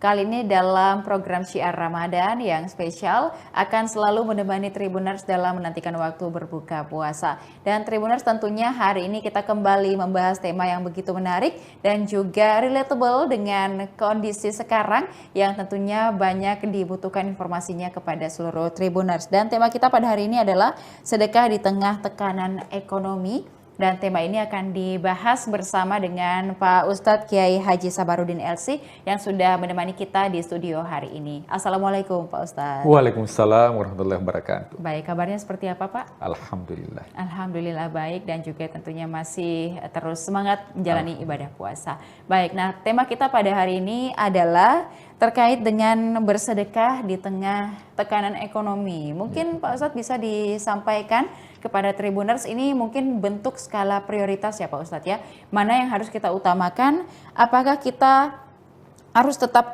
bersedekah di tengah harga ataupun juga kebutuhan hidup yang terus meningkat harganya, tekanan ekonomi global juga yang menekan kita ya begitu ya. Mungkin seperti apa prioritasnya Pak Ustadz, silakan. Ya. Bismillahirrahmanirrahim. Hamdan wa syukranillah, salatan wa salaman ala rasulillah, amma ba'd. Ya, kita ketahui bersama bahwa semua yang terjadi di muka bumi ini itu adalah kehendak Allah Subhanahu wa Ta'ala. Akan tetapi manusia itu punya ikhtiar atau usaha untuk menjalani kehidupan. Oleh sebab itu, segala sesuatu yang diberikan oleh Allah itu merupakan titipan. Ya, kalau diibaratkan, ini bahasanya bahwa ya harta yang kita dapatkan ini adalah hanya tempat persinggahan. Bahkan ya gaji, ya honor, insentif yang kita dapatkan itu hanya sebagai tempat persinggahan. Ya, tidak ada orang yang sepenuhnya memiliki. Ya, mungkin apa yang kita dapatkan itu hanya tempat persinggahan. Kenapa? Karena kita harus bayar cicilan. Ya, mungkin ketika kita bayar, ya kemudian di store lain dan sebagainya. Maka itu hanya tempat persinggahan atau tempat perpindahan. Maka perlu sebagai orang yang beriman itu meyakini bahwa ya segala harta yang dititipkan kepada kita itu merupakan titipan dari Allah Subhanahu wa Ta'ala. Bagi orang yang memiliki kekayaan, orang yang kaya harus meyakini bahwa itu merupakan titipan Allah, yang mana dalam harta tersebut ada titipan yang diperuntukkan bagi orang yang membutuhkan atau bagi fakir dan miskin. Nah, di tengah kondisi saat ini kita melihat bahwa inflasi, bahkan ya harga emas itu melambung tinggi. Nah, makanya ada sebuah ungkapan mengatakan bahwa diam itu adalah emas. Makanya banyak orang yang diam karena sama dengan harga emas. Akan tetapi ya tidak mengurangi kita untuk senantiasa berbagi, atau bahasa kita bersedekah. Nah, oleh sebab itu mungkin ada pertanyaan dari Tribuners mengatakan bahwa jika dalam kondisi seperti ini yang mana lebih didahulukan? Apakah membayar cicilan dulu atau kita harus mengeluarkan sedekah? Maka ya tentunya bahwa kita melihat skala ya pembayaran Jadi kalau memang pembayaran daripada utang piutang itu harus disegerakan, maka dahulukan utang dulu. Akan tetapi kalau memiliki skala jangka panjang, maka dahulukan sedekah. Kenapa? Karena sebenarnya sedekah itu ada 3 keutamaan. Jadi kalau kita pahami ini, meskipun terjadi inflasi di mana-mana, ya harga barang naik, tapi kalau kita pahami 3 prinsip ini, maka insya Allah motivasi untuk bersedekah itu tidak akan berkurang, khususnya momentum di bulan suci Ramadan. Dalam sebuah riwayat bahwa Rasulullah SAW gemar bersedekah, akan tetapi ajwa dan nas itu di bulan suci Ramadan, akan tetapi cara bersedekahnya Rasulullah di bulan suci Ramadan jauh lebih banyak, jauh diprioritaskan dibandingkan di luar bulan suci, di bulan suci Ramadan. Nah, ini ada 3 keutamaan dan ini yang harus dipahami oleh Tribuners. Yang pertama, sedekah itu sebenarnya pemancing. Ya. Sedekah itu pembuka rezeki. Coba kita lihat, kalau ada orang yang gemar memancing di laut, ketika umpan daripada pancingnya itu hanya menggunakan cacing, saya yakin tidak mungkin mendapatkan ikan yang besar. Pasti ikan yang kecil. Tapi ketika itu menggunakan ya sarana yang besar seperti puka dan sebagainya, jaring dan sebagainya, saya yakin bahwa pasti yang didapatkan juga besar. Itu prinsip yang pertama yang harus dipahami. Bahwa ya sedekah itu adalah pembuka rezeki. Ya, ketika kita menggunakan ya pancing itu dengan ya makanan yang kecil, saya yakin bahwa yang datang juga akan kecil. Tapi ketika itu pancingnya besar, ya skala besar, apalagi kalau sudah menggunakan ya perahu yang besar, saya yakin bahwa juga akan mendapat. Itulah prinsip sedekah yang pertama yang harus dipahami, sehingga mindset kita tentang bersedekah itu tidak terkait dengan inflasi dan sebagainya, atau di tengah tekanan ekonomi. Yang kedua, bukti ketakwaan kita kepada Allah Subhanahu wa Ta'ala. Bukankah ibadah puasa ini ujungnya adalah la'allakum tattaqun, mendapatkan pribadi yang bertakwa. Siapa itu pribadi yang bertakwa? Dijelaskan dalam Al-Quran. Alladzina yunfikuna fis sarra'i wad dharra, adalah orang yang berinfak dikala dia susah atau dikala dia senang. Kalau ada orang yang berinfak dikala dia susah saja berinfak, diyakinkan bahwa kalau dia senang pasti lebih banyak infaknya. Nah, makanya ya banyak orang yang mengatakan, oh kalau saya nanti kaya pasti saya berinfak. Diyakinkan kalau kaya pasti tidak berinfak. Ataupun kalau berinfak sangat sedikit. Kenapa? Karena miskinnya saja tidak berinfak, apalagi kalau kaya. Tapi kalau ada orang yang berinfak dikala dia tidak memiliki, dikala dia miskin, dikala dia susah tapi dia berinfak, diyakinkan kalau dia dibukakan rezekinya oleh Allah, pasti banyak infaknya. Kenapa? Karena sudah terbiasa dikala dia susah. Nah, makanya tanda orang yang beriman itu, tanda orang yang bertakwa adalah orang yang berinfak dikala dia susah dan juga dikala dia lapang. Nah, kemudian yang ketiga adalah ya sedekah itu adalah tolak bala. Ya, kita sekarang ini ya zaman yang ya serba tidak ada kejelasan.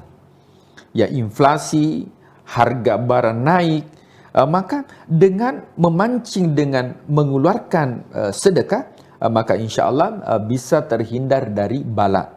Bala itu bencana. Nah, akan tetapi tentunya Islam itu memanusiakan manusia.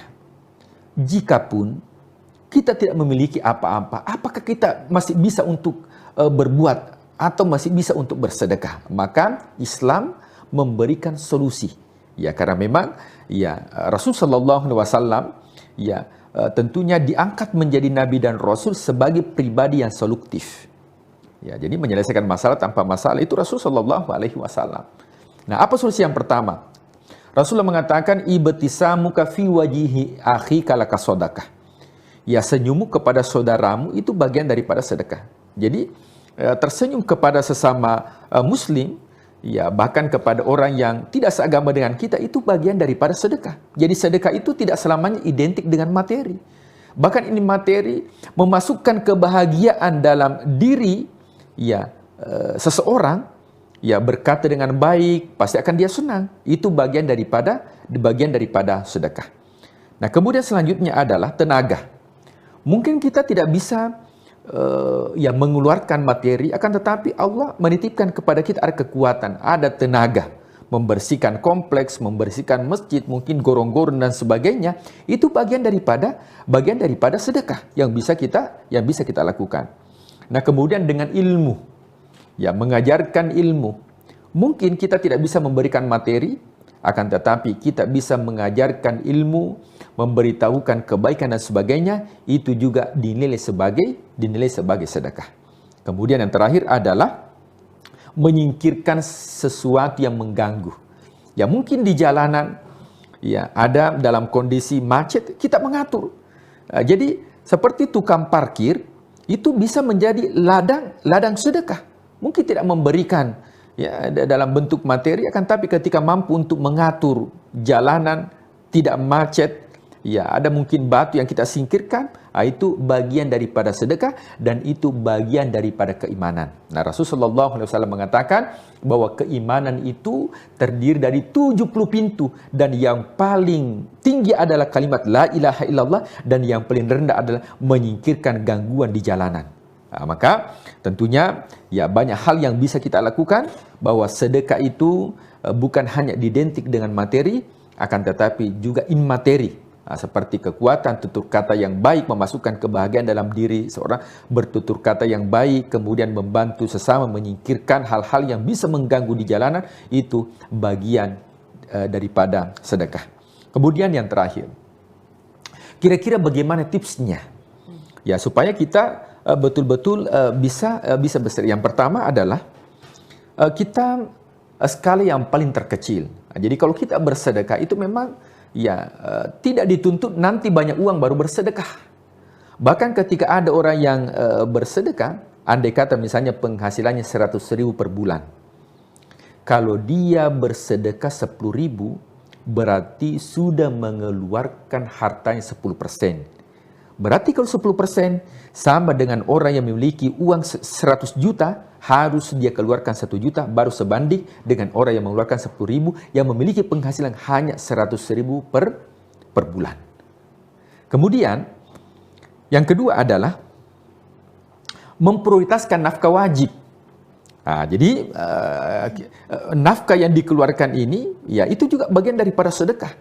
Jadi bagi pasangan suami istri, ketika mengeluarkan nafkah kepada pasangan, kepada istri, nafkah wajib itu bagian daripada sedekah. Kemudian yang terakhir adalah istiqomah, yang meskipun sedikit tapi rutin kita lakukan, maka insya Allah itu juga menjadi sedekah yang terbaik. Oleh sebab itu, kita maksimalkan bulan suci Ramadan, ya, di tengah hempitan ekonomi, ya, jangan sampai melunturkan kita atau hati kita untuk senantiasa berbagi. Bahkan Rasulullah SAW mengatakan, kalau ada yang memberikan takjid, buka puasa, meskipun sebiji kurma. Ya, tentunya tidak ada di zaman sekarang ini yang hanya memberikan sebiji kurma. Pasti dalam porsi yang banyak. Jadi hanya sebiji kurma saja kita keluarkan, itu sudah dianggap bahwa sedekah terbaik dan mendapatkan pahala yang cukup besar di sisi Allah Subhanahu wa taala. Wallahu a'lam bishawab. Ya, baik. Jadi kalau kita ingin bersedekah di kondisi sulit ini, sedekah itu tidak dipaksakan harus berapa jumlahnya. Betul. Ya Pak Ustadz ya, tapi menyesuaikan dengan kondisi kita. Kalaupun kita mungkin punya tadi sebiji kurma, itu sudah bisa dianggap sedekah.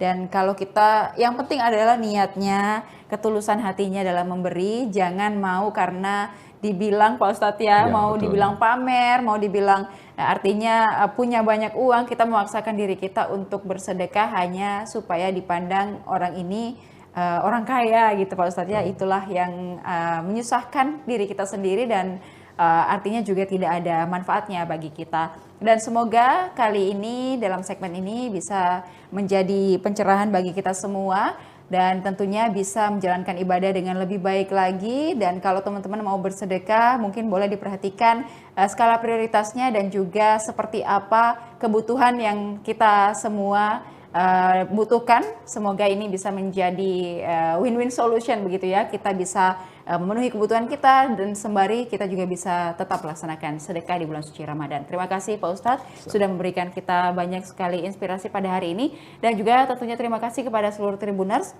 yang sudah menyaksikan program kita pada hari ini. Jangan lupa juga saksikan beragam program lainnya hanya di kanal YouTube dan Facebook Tribun Timur, Mata Lokal Menjangkau Indonesia. Saya Ilu Devi Sania, pamit undur diri. Terima kasih. Wassalamualaikum warahmatullahi wabarakatuh. Waalaikumsalam warahmatullahi wabarakatuh.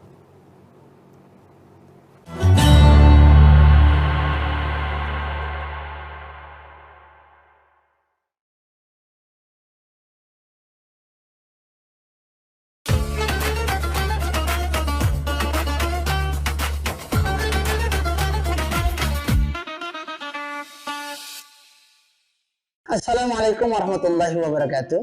Alhamdulillah, asyhadu an la ilaha illallah wa asyhadu anna Muhammad Rasulullah. Allahumma salli wa sallim wa barik ala Muhammad wa ala ali Muhammad. Subhanaka la ilma lana illa ma 'allamtana innaka antal alimul hakim. Rabbi shrah li sadri wa yassir li amri wahlul 'uqdatam min lisani yafqahu qawli. Kepada kita bersyukur, alhamdulillah di bulan Ramadan kali ini Allah limpahkan semuanya yang kita butuhkan tanpa kurang satu apapun. Mudah-mudahan keberkahan menyertai dari awal sampai akhir insya Allah.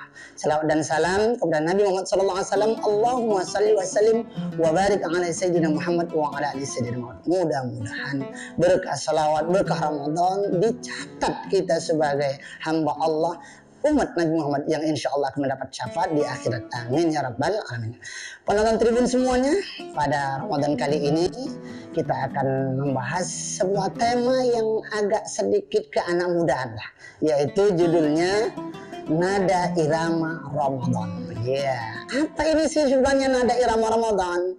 Karena memang Ramadan ini adalah bulan yang sangat diidam-idamkan, ditunggu-tunggu, ya sangat digembirakan, sehingga kata gembira, kata bahagia sering disebut dengan hiburan gitu, dengan irama dan nada. Lalu perlu kita ambil gambaran yang sederhana. Tentu ini nada irama yang sifatnya adalah baik atau syar'i berkaitan dengan Ramadan. Apa itu nada irama Ramadan? Yang pertama adalah bunyi sahur, sahur. Itu hanya ada di bulan Ramadan, saudara ya. Penonton semuanya, sahur, sahur itu macam-macam nadanya. Ada yang pakai gendang, pakai kaleng, pakai bambu, macam-macam. Ada yang pakai mic di masjid-masjid. Menunjukkan apa? Itu sebagian dari nada irama yang ada di bulan Ramadan. Masya Allah, luar biasa itu kan. Itu mengasihkan, indah. Itulah nada irama Ramadan yang pertama. Yang kedua adalah begitu mendekat kepada subuh akan bunyi sirine tit katanya kan. Sekaligus mengajak kepada umat, kepada jamaah melalui masjid-masjid dan sebagainya. Yuk semuanya, imsak sudah datang. Kemudian yuk sama-sama kita niat puasa. Nawaitu somahodin an ada ifatu syahri Ramadan haji santai. Ini adalah semua irama nada irama di bulan Ramadan yang tidak ada di luar Ramadan. Ya tentu dibarengi yang ketiganya adalah azan subuh dengan suara yang paling kita ingat-ingat karena memang ramai sekali di bulan Ramadan. Apa itu? As-salatu khairun minan naum. Itu indah itu. Sehingga semuanya orang udah bangun, iya makan sahur, iya. Kemudian memang semuanya akan bangun. Dan alhamdulillah rata-rata kalau Ramadan itu masjid akan penuh. Kenapa? Karena diingatkan dengan nada irama Ramadan. Tentu setelah itu akan ada sholat berjamaah. Tapi yang penting yang keempatnya adalah ada kuliah subuh setelah sholat subuh tersebut dengan tema-tema yang dibawakan oleh guru-guru kita, ulama-ulama kita. Nanti yang kelimanya juga ada juga kuliah duha atau kajian duha bagi yang ada setengah zuhurnya, nanti ada azan zuhur yang hampir semuanya masjid-masjid kalau sudah bulan Ramadan zuhur itu tempatnya untuk beristirahat, menenangkan pikiran, mungkin karena panas, lelah, capek bekerja, lalu kita masuk masjid sholat berjamaah zuhur, dapat pula nanti tausiah kuliah zuhurnya, lalu kita di situ bisa meletakkan badan, membaringkan ya sambil baca Quran, tadarus dan sebagainya. Itu semuanya hanya ada di nada Ramadan, di nada irama Ramadan di siang harinya. Menjelang ke bawah sampai sore kita akan ingat dengan ngabuburit. Wah ini macam-macam ini kan enak, ada yang nongkrong-nongkrong dan sebagainya. Tapi jelasnya ngabuburit syariahnya adalah tidak ada terjadi di luar Ramadan. Apa itu? Biasanya sebelum berbuka puasa apa? Ada tilawah Quran. oleh kori-kori juara-juara nasional, tingkat provinsi dan sebagainya, tingkat kabupaten yang dikumandangkan di masjid-masjid. Nah itu menyambut, itu menjadi sebuah nada irama yang hanya ada di bulan Ramadan. Setelah ngaji lalu ada namanya kultum sebelum dia atau sebelum berbuka puasa, itu indah sesuai dengan tema-tema yang disampaikan oleh ulama-ulama kita. Tentu yang lebih penting nada iramanya di bulan Ramadan adalah ketika sirine beduk, ya berbuka puasa, gitu lagi kan, enak itu. Sama-sama berdoa, Allahumma laka sumtu wa bika amantu wa ala rizkika aftartu bi rahmatika ya arhamar rahimin. Masya Allah, indah sekali. Walaupun hanya bacaan, tapi itu indah sekali. Siapapun yang mendengar itu rasanya dunia ini milik dia, tidak ada yang lain begitu. Masya Allah, itu luar biasa itu kan. Nah, masuk ke atas nanti azan Isya.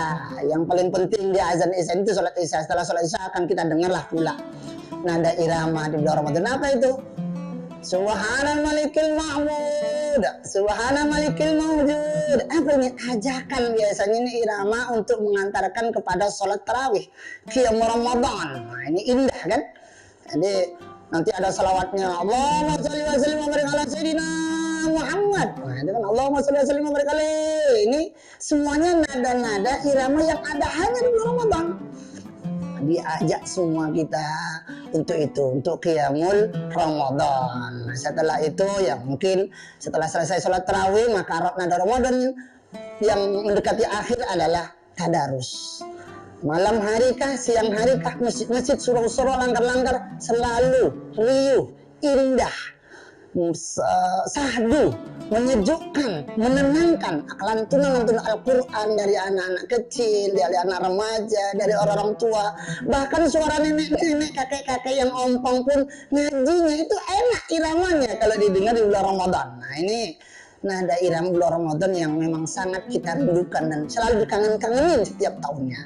Ya, yang terakhir adalah nada irama Ramadan adalah ketika di ujung Ramadan ada isak tangis muhasabah di malam-malam Lailatul Qadar. Tentu kita berharap dimanapun kita berada, penonton tribun yang dirahmati Allah, berbahagia kita tahun ini bisa bertemu dengan Ramadan. Berharap kita panjang umur sampai di 10 hari Ramadan. Dan berharap di 10 hari Ramadan tersebut kita bertemu dengan malam yang luar biasa. Yang malam itu ketika didapati oleh seorang mukmin dan muslim, tak terasa air mata akan menetes. Kan mungkin gembira bisa sampai ke akhir Ramadan. Di awal Ramadan Allah turunkan rahmat. Di pertengahan Ramadan Allah turunkan keampunan. Dengan harapan di akhir Ramadan Allah selamatkan kita dari api neraka. Dan itu hanya di nada irama bulan Ramadan. Menangis, ya Allah, aku berbahagia bisa menghidupkan malam-malam Lailatul Qadar. Dan tangisan itu adalah tangisan bahagia seorang hamba. Karena alhamdulillah telah disampaikan oleh Allah sampai kepada titik-titik 10 yang terakhir Ramadan. Dan bisa beriktikaf, bisa berzikir, bisa menghatamkan Al-Quran, dan bisa banyak qiyamul lail, bahkan bisa mencurahkan seluruh air matanya karena bahagia. Dan mungkin dengan harapan bisa ikut merayakan Idul Fitri dengan para keluarga. Tentu inti dari ini semuanya adalah irama Ramadannya adalah di pas ujung dari Ramadan, lalu di tanggal 1 Syawal, Allahu Akbar, Allahu Akbar. Kalimat ini adalah kalimat yang menggemparkan seluruh telinga-telinga manusia orang beriman, akan menggoyahkan dan meruntuhkan hati tentang kerinduan dan kebahagiaan sebuah perjuangan bulan Ramadan. Walillahilham, itu ungkapan. Tentu hanya Allah lah yang layak kita puji. Mudah-mudahan benar-benar kita di Ramadan kali ini, pada sahabat-sahabat tribun semuanya, menikmati nada irama Ramadan melalui sentuhan telinga, merasuk ke dalam hati, mengalir dalam seluruh tubuh kita, dan akhirnya kita keluar dari Ramadan menjadi la'allakum tattaqun. Pas di bulan 1 Syawalnya kita adalah minal aidin wal faizin, Idul Fitri kembali suci seperti bayi baru dilahirkan. Mudah-mudahan nada irama Ramadan pada kali ini yang kami sampaikan bisa sedikit menggugah semangat kita untuk meraihnya dan merindukan Ramadan ini. Karena siapa yang bahagia dan gembira dengan datangnya Ramadan, dalam sebuah riwayat hadis Rasul katakan, maka Allah haramkan jasadnya dari api neraka. Tentu firman Allah dalam Al-Quran, orang beriman dipanggil untuk berpuasa, untuk mengimarahkan, untuk menikmati nada irama di bulan Ramadan. Mudah-mudahan kita mendapatkan nikmat itu, insya Allah. Amin ya rabbal alamin. Banyak bicara tentu banyak salah. Kepada Allah saya mohon ampun, astagfirullahaladzim. Kepada kita semuanya, pendengar, penonton Tribun, saya mohon maaf dan batin. Subhanakallah bihamdika, asyhadu an la ilaha illa anta, astaghfiruka. Assalamualaikum warahmatullahi wabarakatuh. Download Tribun X sekarang. Menghadirkan lokal menjadi Indonesia. Gaya bahasa kitab-kitab klasik berbeda dengan gaya bahasa kitab-kitab kontemporer. Kita berikan kepada santri kita itu supaya menguasai dua-duanya. Salah satu prinsip yang dipegang oleh Gurutta, ialah kualitas mangkoso tidak boleh menurun, tidak boleh kurang. Suatu ketika Allah memberi isyarat kepada saya, lewat mimpi, bahwa pesantren ini akan maju, dan kalau maju tidak muat mangkoso. Kita bersama pimpinan Pondok Pesantren DDI Mangkoso Baru, Profesor Dr. Haji Paritwajidi, MA. Dia tadi menjelaskan tentang kelebihan dari Ma'had Ali, pendidikan khusus kader ulama level setelah alia, jenjang untuk ini ada kelebihannya di Indonesia. Dari ada 92 lebih di Indonesia, salah satu Ma'had Ali yang ada di pesantren Mangkoso inilah yang memiliki kelebihan. Itu bagaimana ceritanya kelebihannya, Puan? Setara katanya bisa langsung diterima S2 ijazahnya di Al-Azhar di Kairo. Menurut asesor yang pergi meninjau, memeriksa, dan itu sudah ada akreditasinya. Dia dikasih akreditasi mumtaz, artinya cum laude. Ya. Salah satu kelebihannya, materi yang diberikan memang lebih tinggi daripada yang lainnya. Sudah diperiksa itu. Mata-mata kuliah yang diberikan kepada santri kita ini, memang tidak ada yang seperti itu. Yang lebih tinggi. Rata-rata Ma'had Ali yang ada, itu semuanya menggunakan kitab-kitab klasik, kitab kuning. Sementara di Mangkoso ini dipadukan antara kitab-kitab klasik dan kitab-kitab kontemporer. Kenapa? Karena itu gaya bahasa dua model ini beda. Gaya bahasa kitab-kitab klasik berbeda dengan gaya bahasa kitab-kitab kontemporer. Kita berikan kepada santri kita itu supaya menguasai dua-duanya. Itu satu kelebihan. Memang lebih di atas pengakuan mereka itu. Ini sejarahnya sudah berusia 20 tahun, Pon. Ma'had Ali ini. Ma'had Ali sebenarnya yang usianya itu nanti tahun 18 baru mulai dibesarkan. Sebenarnya awalnya itu saja saya datang, hanya belum resmi waktu itu. Belum resmi ya Ma'had Ali tadi. Sejak saya datang langsung pengajian-pengajian yang di masjid yang saya hadapi memang hanya untuk tingkat mahasiswa. Jadi itu sebenarnya Ma'had Ali. Cikal bakalnya. Ya, itu berarti 85 sudah mulai ada. Memang sudah ada. Tapi yang model klasikal dipadukan itu memang Ma'had Idadiyah dulu ya, sudah ada kelasnya. Jadi dulu Tribuners ini kalau kita masuk sekolah tamat SD dulu atau tamat ibtidaiyah di luar kemudian masuk ke sini, banyak yang ini karena kita berkurang tahun kita karena masuk Idadiyah 1 tahun, Pak. Itu ceritanya, sejarahnya mendirikan Idadiyah bagaimana itu, Pak? Ide awalnya itu hanya sampai 5 mata pelajaran saja selama 1 tahun. Itu awalnya Karena salah satu prinsip yang dipegang oleh Gurutta ialah kualitas Mangkoso tidak boleh menurun, tidak boleh kurang.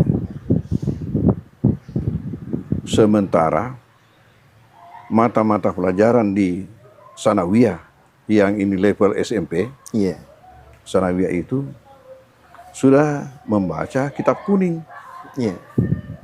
Pertanyaan, mampukah kira-kira alumni SD langsung membaca kitab kuning? Pasti tidak bisa. Maka dulu itu sistem di sini sampai saya kembali dari Kairo, nanti setelah saya kembali baru dirubah. Santri itu mempunyai 2 kelas. Terpisah kelas agamanya dengan kelas umumnya.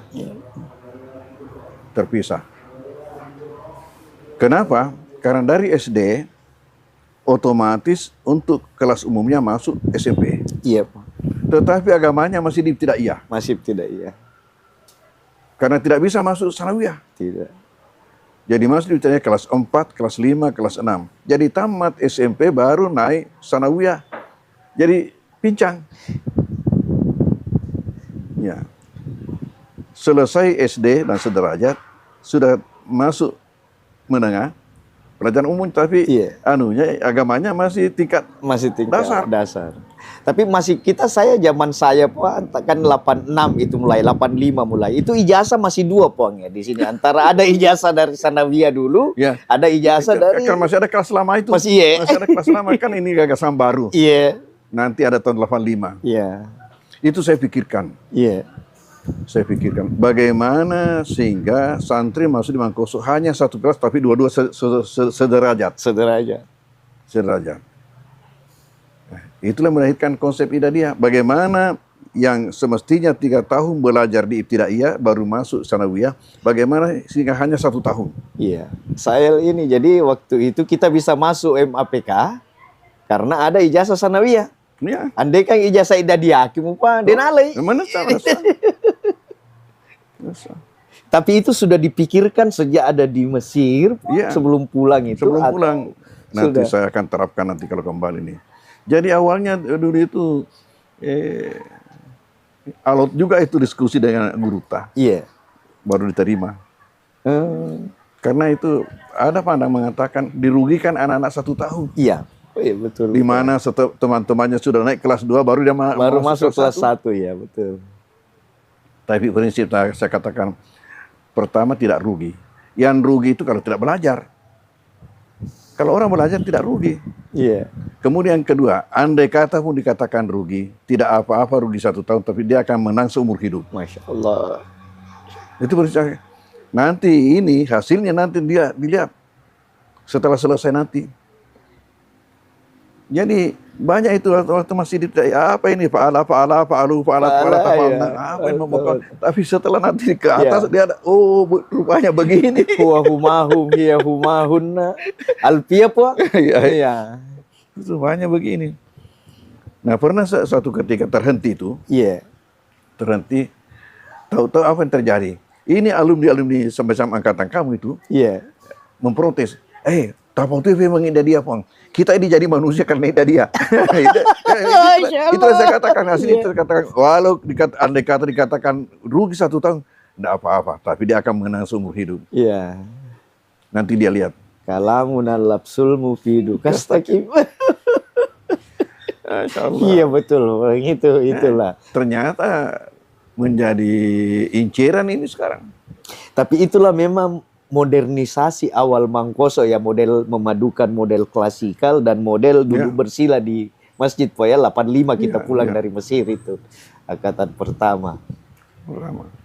Dan itu ada Syekh Bashuni saya ingat sampai sekarang itu masih berlanjut. Ini tadi di sini ada dari Palestina Mesir ini Ustaz Ibrahim itu apa namanya itu Profesor Azhar itu, tapi dia putar-putar. Ya asli orang tuanya dari Palestina, tapi orang tuanya juga artinya banyak keturunannya. Kalau pengalaman dia itu pertama dari Azhar itu di Saudi Arabia itu ada 10 tahun kalau tidak salah di situ. Baru ke Malaysia. Di Malaysia 25 tahun. Masya Allah. Berarti semua Melayu, Pong? Dia katanya, saya ini selalu bergaul dengan bahasa Arab saja di sana di Malaysia. Karena hanya di tingkat perguruan tinggi dan yang dihadapi itu memang hanya berbahasa Arab. Jadi ada paham sedikit-sedikit. Ibrahim Saki As-Sami. Ya, Salah Ibrahim. Salah Ibrahim. Salah Zaki Ibrahim. Zaki Ibrahim. Profesor. Profesor Qiraah Sab'ah. Ya. Masya Allah. Dan ini setiap saat di DDI Mangkoso ini masih ada syekh-syekh begitu yang datang, Pak. Rutin. Kira-kira. Nah, terus untuk tanah wakaf, Pak, bagaimana anunya itu untuk pengembangan pesantren yang menjadi terbesar di Indonesia Timur nanti? Kita terima dulu. Nah, ceritanya waktu saya datang. Iya. Kan waktu itu hanya di sini. Sekitar ini. Iya. Sekitar ini. Jadi santri-santri laki-laki ada pondok-pondok di belakang. Selain daripada itu juga di rumah-rumah masyarakat, di kolom-kolomnya itu dibuat jadi asrama mereka. Saya datang, suatu ketika Allah memberi isyarat kepada saya. Memberi isyarat kepada saya lewat mimpi. Bahwa pesantren ini akan maju. Dan kalau maju, tidak muat Mangkoso. Sehingga ketika itu apa yang saya lakukan? Saya pergi menghadap bupati. Menyampaikan hal itu. Andi Sultan waktu itu, Pak. Ya, Mansur Sultan. Mansur Sultan. Apa jawaban beliau? Kalau begitu, carilah lokasi di sekitar Mangkoso. Kalau masih dapat tanah pemerintah, insya Allah kita bantu. Tapi kalau tanah masyarakat, tentunya pesantren berhubungan dengan yang bersangkutan. Oke. Pulang, tanya-tanya masyarakat. Masih adakah di sini tanah pemerintah dekat? Masyarakat menunjuk Tondronge dengan Bulu Lampang. Dengan ucapan mereka, itu Tondronge dengan Bulu Lampang masih tanah hehe. Tanah hehe agar, Pak. Ternyata hehe itu di dalam buku rinci, kan petanya itu tanah, buku rinci yang dibuat Belanda dulu.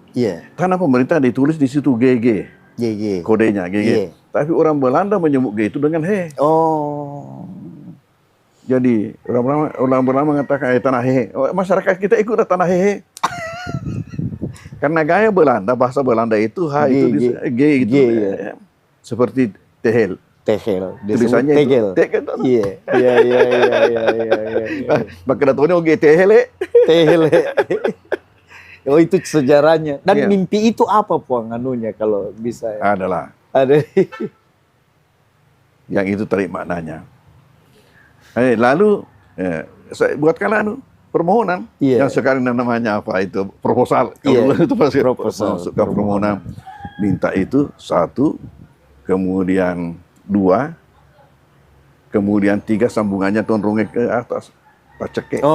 Jadi bersambungan. Ya, itu yang sekarang keluar yang dipakai. Jadi benar-benar kita garap 2.1. Datanglah beliau itu meletakkan batu pertama.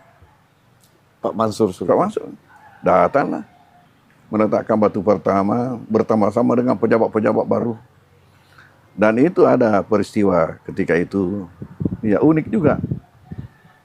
Diletakkan pada hari Jumat bertepatan dengan 1 Muharram. Di mana masyarakat kita masih memahami sebagian besar 1 Muharram itu nakase. Hari nakase. Ya, hari celaka. Ini pesantren kok. Kenapa ini? Justru kita mau mematahkan pandangan itu bahwa sebenarnya hari itu buat orang muslim adalah hari berkah. Itu nakas buat orang kafir, bukan buat kita. Sampai ada yang mengancam, hati-hati kok nanti itu setiap tahun ada korbannya. Istilahnya katu matu nacerak nasa tungkat nacerak. Alhamdulillah apa yang terjadi? Ya, setiap tahun ada kurbannya. mereka berkurban kalau setiap hari raya. Hari raya. Dan tidak sedikit, lebih 10 ekor. Alhamdulillah. Itulah berkah aduhnya. Dan awalnya semua santri karena masih kelas dulu, belum ada, ditempatkan di rumah penduduk. Di rumah penduduk. Masya Allah. Dan itu karena penduduk ini berjiwa pesantren semua, tidak ada yang namanya sewa menyewa. Tinggal saja di situ. Ya. Sampai langkah kedua, diupayakanlah untuk masing-masing santri mengupayakan pondok-pondok sendiri-sendiri. Alhamdulillah. Ya, itulah wakaf. Itulah pondok-pondok macam-macam. Macam-macam ada rumah, sesuai dengan kemampuan orang tua. Saya ukuran orang tua Pang, itu ukuran 5 kali 5 Pang. Gardu-gardu, kurang gardu ya. Telu kik. Ya, ada yang kecil sekali sampai waktu penamatan pertama tahun 87. Iya.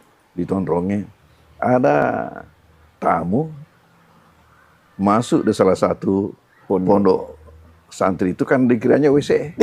Karena kecilnya. Dikira sih. Dia mau kencing, ternyata itu pondok santri.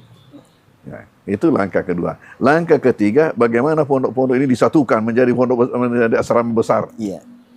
Itu langkah ketiga.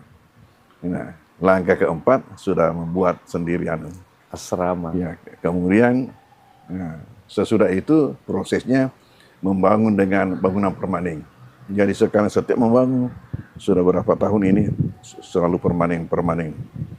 Jadi kita saksikan nanti itu di sana. Masya Allah. Ya, baik di sini maupun yang di kampus Putri. Jumlah total santri sekarang di pondok kita dari Idadiyah, Ibtidaiyah, Ali dan lebih 4.000. 4.000, Masya Allah. Lebih 4.000. Dan masih dari seluruh Indonesia, Pong, Kalimantan. Macam-macam ya. Iya. Macam-macam. Tadi kita ada cerita, Pong, bahwa kenapa mudah membangun lapangan kereta api di jalan rel kereta api di Barru. Tadi kita cerita tentang bahwa ada kelebihan karena Guru Tak diminta oleh Bupati dulu, kalau saya tidak salah, Andi Rum itu, Bau Rum itu meminta untuk meyakinkan masyarakat, mempermudah pembangunannya. Bagaimana itu dengan apa namanya? Dengan pertama tadi itu bahwa mereka ini dimotivasi dengan makna daripada nama baru sendiri. Iya. Dari situ bertolak dimotivasi. Nama itu tidak ada di surah apa itu disebutkan? Innamal barruar.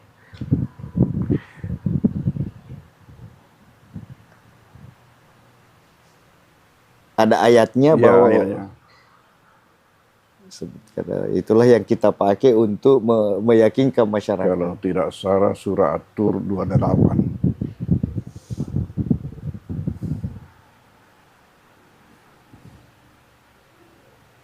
Innahu huwal baru. Sebenarnya itu sifat Tuhan. Bahwasanya dia itu, innahu, hu itu huwa. Al-baru ar-rahim. Maha suka melakukan kebaikan, lagi maha penyayang. Kebetulan nama kabupaten ini baru. Ya. Nah, dengan itulah kita motivasi rakyat. Ada 560 kabupaten di Indonesia. Tidak ada yang punya nama dalam Al-Quran. Dalam Al-Quran. Kecuali baru.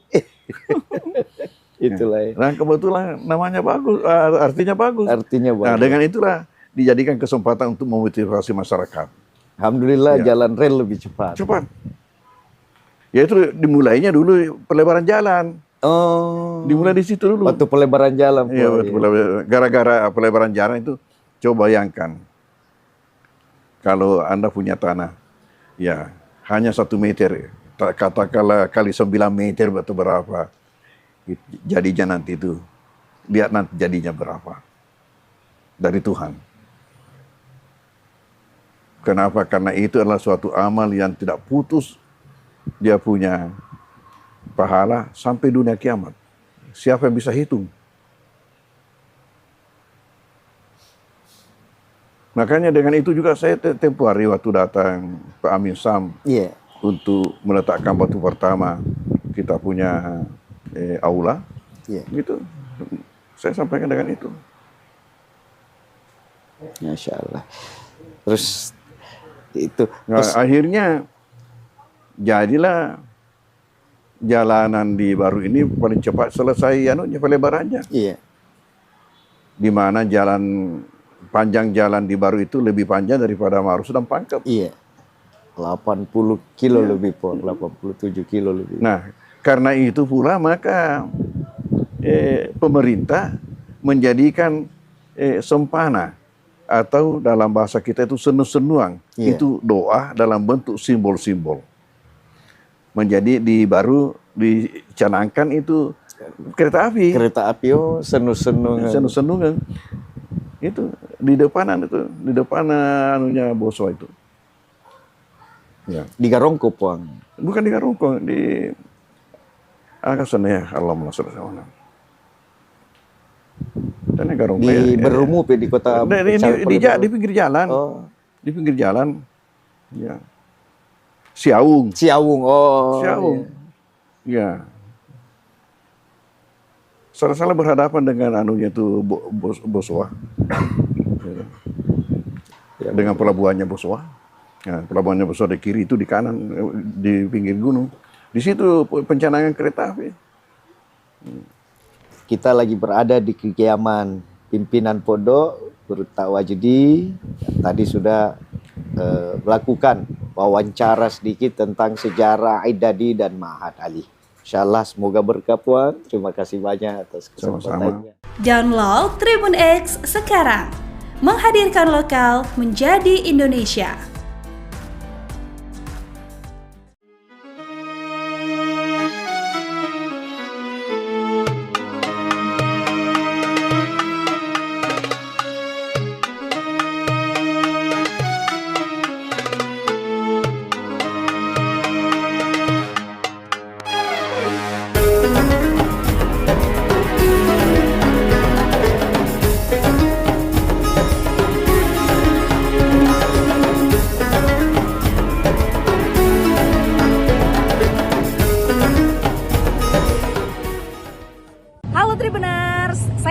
wartawan Tribun News Ultra yang hari ini bakal ngajakin kamu buat ngeliat tradisi menyambut satu Ramadan di Kota Bau-Bau, Provinsi Sulawesi Tenggara. Jadi kita bakal ke salah satu rumah warga yang nanti kita lihat prosesnya yang namanya tradisi Harwa nih Tribuners. Kira-kira seperti apa perjalanan saya? Ikutin aku terus ya.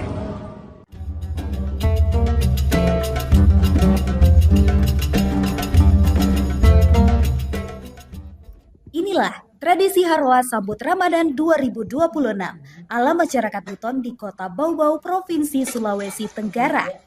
Harwa adalah salah satu tradisi para leluhur dalam menyambut Ramadan ataupun memperingati momen-momen keagamaan. Mulai dari menyambut Ramadan, bulan Rajab, hingga menyambut kelahiran Nabi Muhammad SAW. Untuk menyambut Ramadan, biasanya sebagai rasa syukur atau momen memanjatkan doa kepada keluarga yang telah berpulang. Pada momen ini, masyarakat Muslim di Kota Bau-Bau akan memanjatkan doa memohon keselamatan ini pada awal tahun. Prosesi Harwa ini diawali dengan persiapan yang dilakukan oleh pihak keluarga atau orang tua yang akan menggelar tradisi tersebut. Mulai dari sajian makanan hingga pembaca doa yang sudah dikabari untuk melaksanakan prosesi Harwa. Momen ini berlangsung ramai karena para keluarga akan berkumpul di dalam rumah dan mempersiapkan hidangan Harwa. Bahkan, ada yang sudah sibuk memasak di dapur sejak pagi hari. Tidak hanya para keluarga pembaca doa, terkadang tetangga juga datang membawa isi talang mereka pada momen tersebut. Pembaca doa, Laipo, mengatakan doa yang dipanjatkan pada prosesi Harwa adalah doa selamat. Selain itu, doa juga diniatkan untuk para leluhur atau anggota keluarga yang telah pergi lebih dulu, memohon agar kesalahan di dunia diampuni. Kata dia, doa yang dipanjatkan juga untuk mereka yang masih hidup, agar diberikan kesehatan, rezeki yang berlimpah, serta iman, termasuk harapan untuk bisa kembali dipertemukan dengan bulan suci Ramadan. Sosok Laipo ini sudah sering mendapat panggilan untuk menjadi pembaca doa Haroa, tidak hanya untuk keluarganya saja, namun juga para tetangganya. Prosesi sakral lainnya adalah Talang Haroa. Ini bukan hanya sekedar sajian makanan biasa untuk disantap. Dari hidangan ini menjadi sebuah harapan untuk menghadapi berbagai hal-hal baik dalam kehidupan. Pengisi Talang Haroa, Zaura, menjelaskan yang diisi dalam talang adalah kue-kue tradisional seperti onde-onde, waje, bolu, pisang, ubi goreng. Sesuai dengan kemampuan dari penyelenggara pembaca Haroa. Haroa jelang Ramadan tidak ada penataan khusus seperti menyambut Maulid Nabi Muhammad SAW. Lalu sajian kue-kue tradisional itu dibacakan doa. Lalu pemilik isi talang membawa kembali untuk dicicipi di rumah keluarga masing-masing. Terkait sajian kue tradisional untuk Haroa ini memang selalu banyak diburu saat bulan suci Ramadan. Tidak kalah larisnya dengan kulit, ketupat, ataupun ayam. Seperti yang terlihat di pasar tradisional Kota Bau-Bau. H-1 jelang Ramadan, emak-emak mulai serbu kue tradisional untuk Haroa atau tradisi adat yang biasanya digelar masyarakat sebelum puasa pertama. Terlihat antrean terjadi di salah satu gerai kue tradisional sejak pukul 6.30 WITA. Pedagang kue tradisional di dua pasar Kota Bau-Bau yakni Wameo dan Karya Nugraha ramai dikunjungi. Pasar Wameo berada di Jalan Raka Wakaka, Kelurahan Wameo, Kecamatan Murhum. Jaraknya sekitar 2,7 km atau 9 menit berkendara dari Pasar Karya Nugraha di Jalan Haji Agus Salim, Kelurahan Batara Guru, Kecamatan Wolio. Terpantau hingga pukul 12.00 WITA, para pembeli masih memadati lokasi tersebut untuk persiapan tradisi. Pedagang kue tradisional Ambo mengatakan pembelian kue untuk Haroa selalu ramai 2 hari menjelang Ramadan. Kata dia, warga ramai memborong kue karena sudah waktunya masyarakat Buton melaksanakan Haroa menyambut Ramadan 2026. Penjualan kue tradisional ini sudah dibungkus sesuai dengan jumlah kue dalam satu piring. Terlihat bolu, baruasa, juga ubi goreng dan pisang goreng sudah dibungkus plastik untuk memudahkan pengemasan. Ia membeberkan penjualan satu paket komplit dibanderol Rp51.000 dengan harga per bungkus Rp5.000. Serta ada yang dibanderol Rp10.000 per cup. Dalam satu paket komplit, talang Haroa berisi onde-onde, baruasa, waje, pisang, dan ubi goreng, bolu, cucur, serta palu. Hari ini ramai untuk pembelian makanan tradisional, Pak? Iya, alhamdulillah. Sudah waktunya lagi. Untuk mulai ramainya sejak kapan, Pak? Sejak kemarin sebenarnya, sejak kemarin hingga hari ini. Ada peningkatan dari penjualan sebelumnya, Pak? Untuk kemarin ada peningkatan hari ini. Karena pas hari ini kan waktunya orang mau Haroa istilahnya kalau orang di sini kan orang mau sini. Kalau Bapak hari ini apa yang dijual, Pak, di jajanan? Pisang goreng, ubi goreng, bolu, baruasa, waje, cucur, onde-onde. Untuk harga yang ditawarkan? Iya, itu khusus untuk isi talang.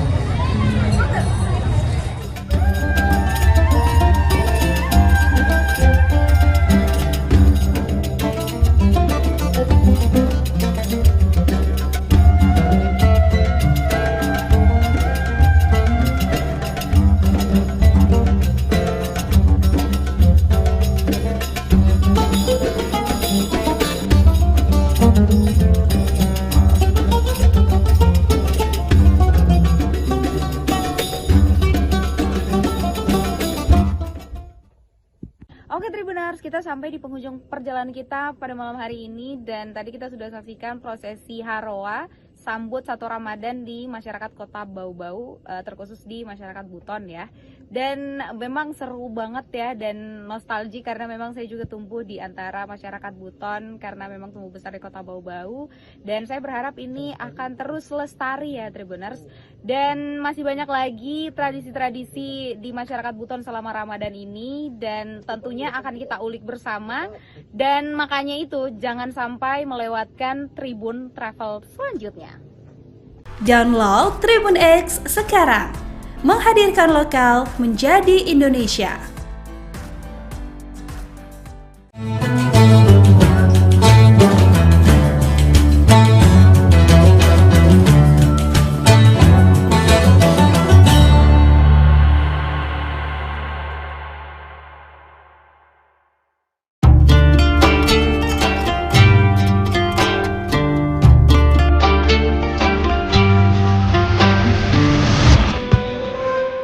Syukur Alhamdulillah. Tahun ini kita masih dipertemukan dengan bulan suci Ramadan. Ramadan bukan sekedar menahan lapar dan dahaga, tetapi waktu untuk memperbaiki kualitas diri, baik ibadah maupun menempa akhlak. Jadikan Ramadan ini sebagai titik balik untuk menjadi pribadi yang jujur dalam perbuatan, sabar dalam ujian, dan disiplin dalam ketaatan. Dewan Komisaris, Direksi dan seluruh karyawan PT Semen Tonasa mengucapkan selamat menunaikan ibadah puasa.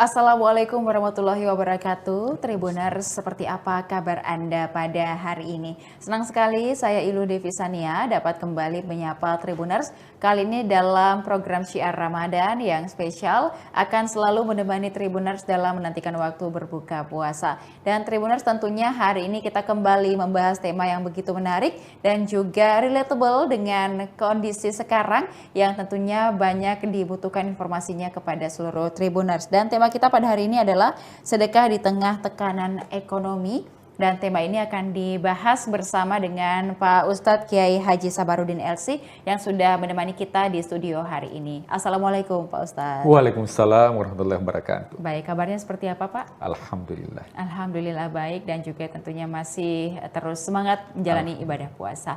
Baik, nah tema kita pada hari ini adalah terkait dengan bersedekah di tengah tekanan ekonomi. Mungkin Pak Ustadz bisa disampaikan kepada Tribuners, ini mungkin bentuk skala prioritas ya Pak Ustadz ya. Mana yang harus kita utamakan? Apakah kita harus tetap bersedekah di tengah harga ataupun juga kebutuhan hidup yang terus meningkat harganya, tekanan ekonomi global juga yang menekan kita ya begitu ya. Mungkin seperti apa prioritasnya Pak Ustadz, silakan. Bismillahirrahmanirrahim. Hamdan wa syukranillah, salatan wa salaman ala rasulillah, amma ba'd.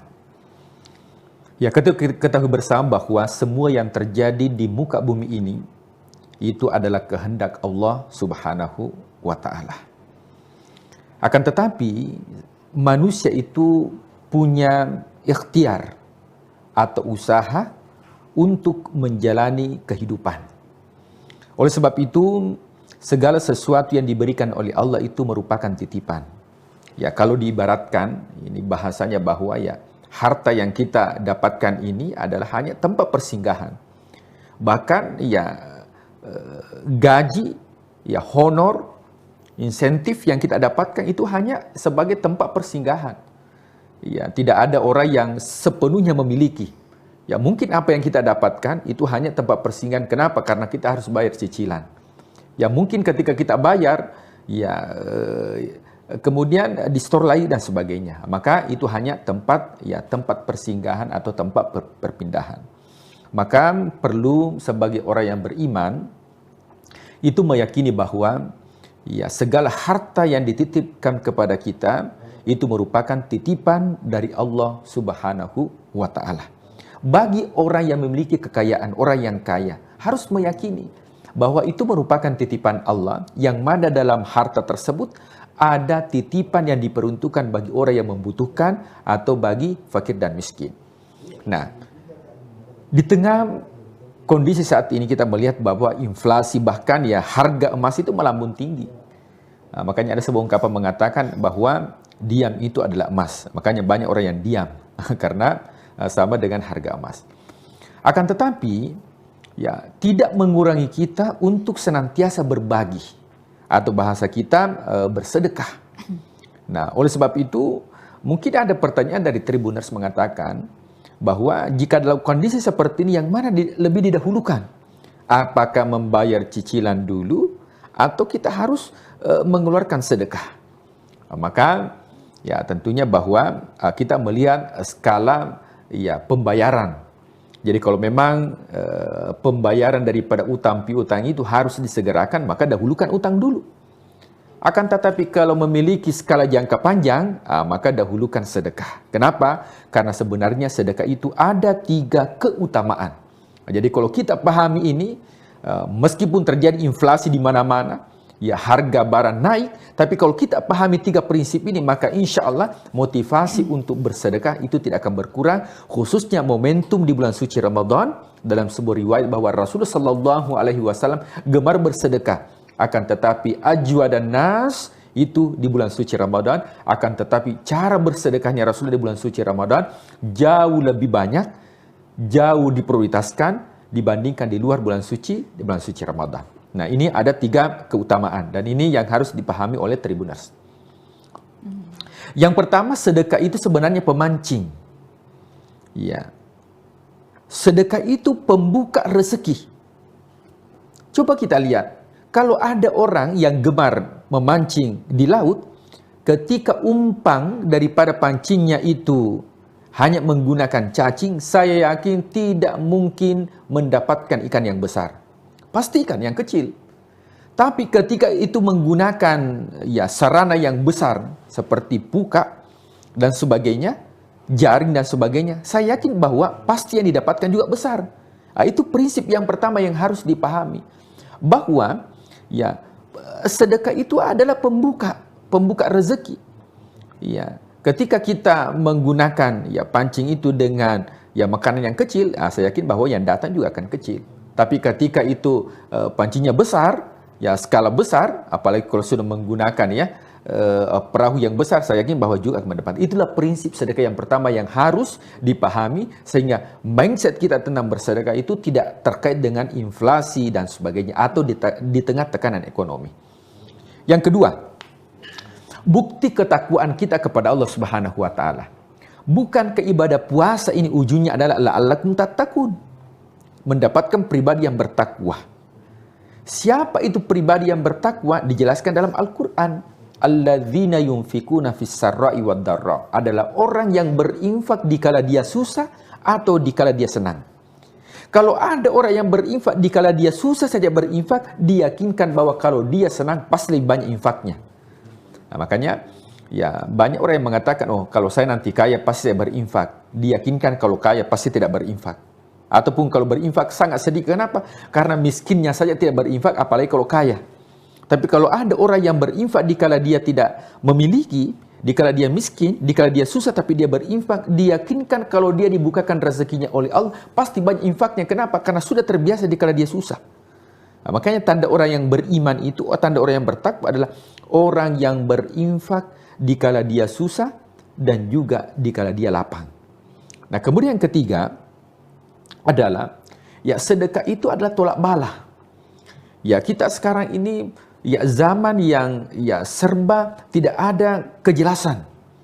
Inflasi, harga barang naik, maka dengan memancing, dengan mengeluarkan sedekah, maka insya Allah bisa terhindar dari bala. Bala itu bencana.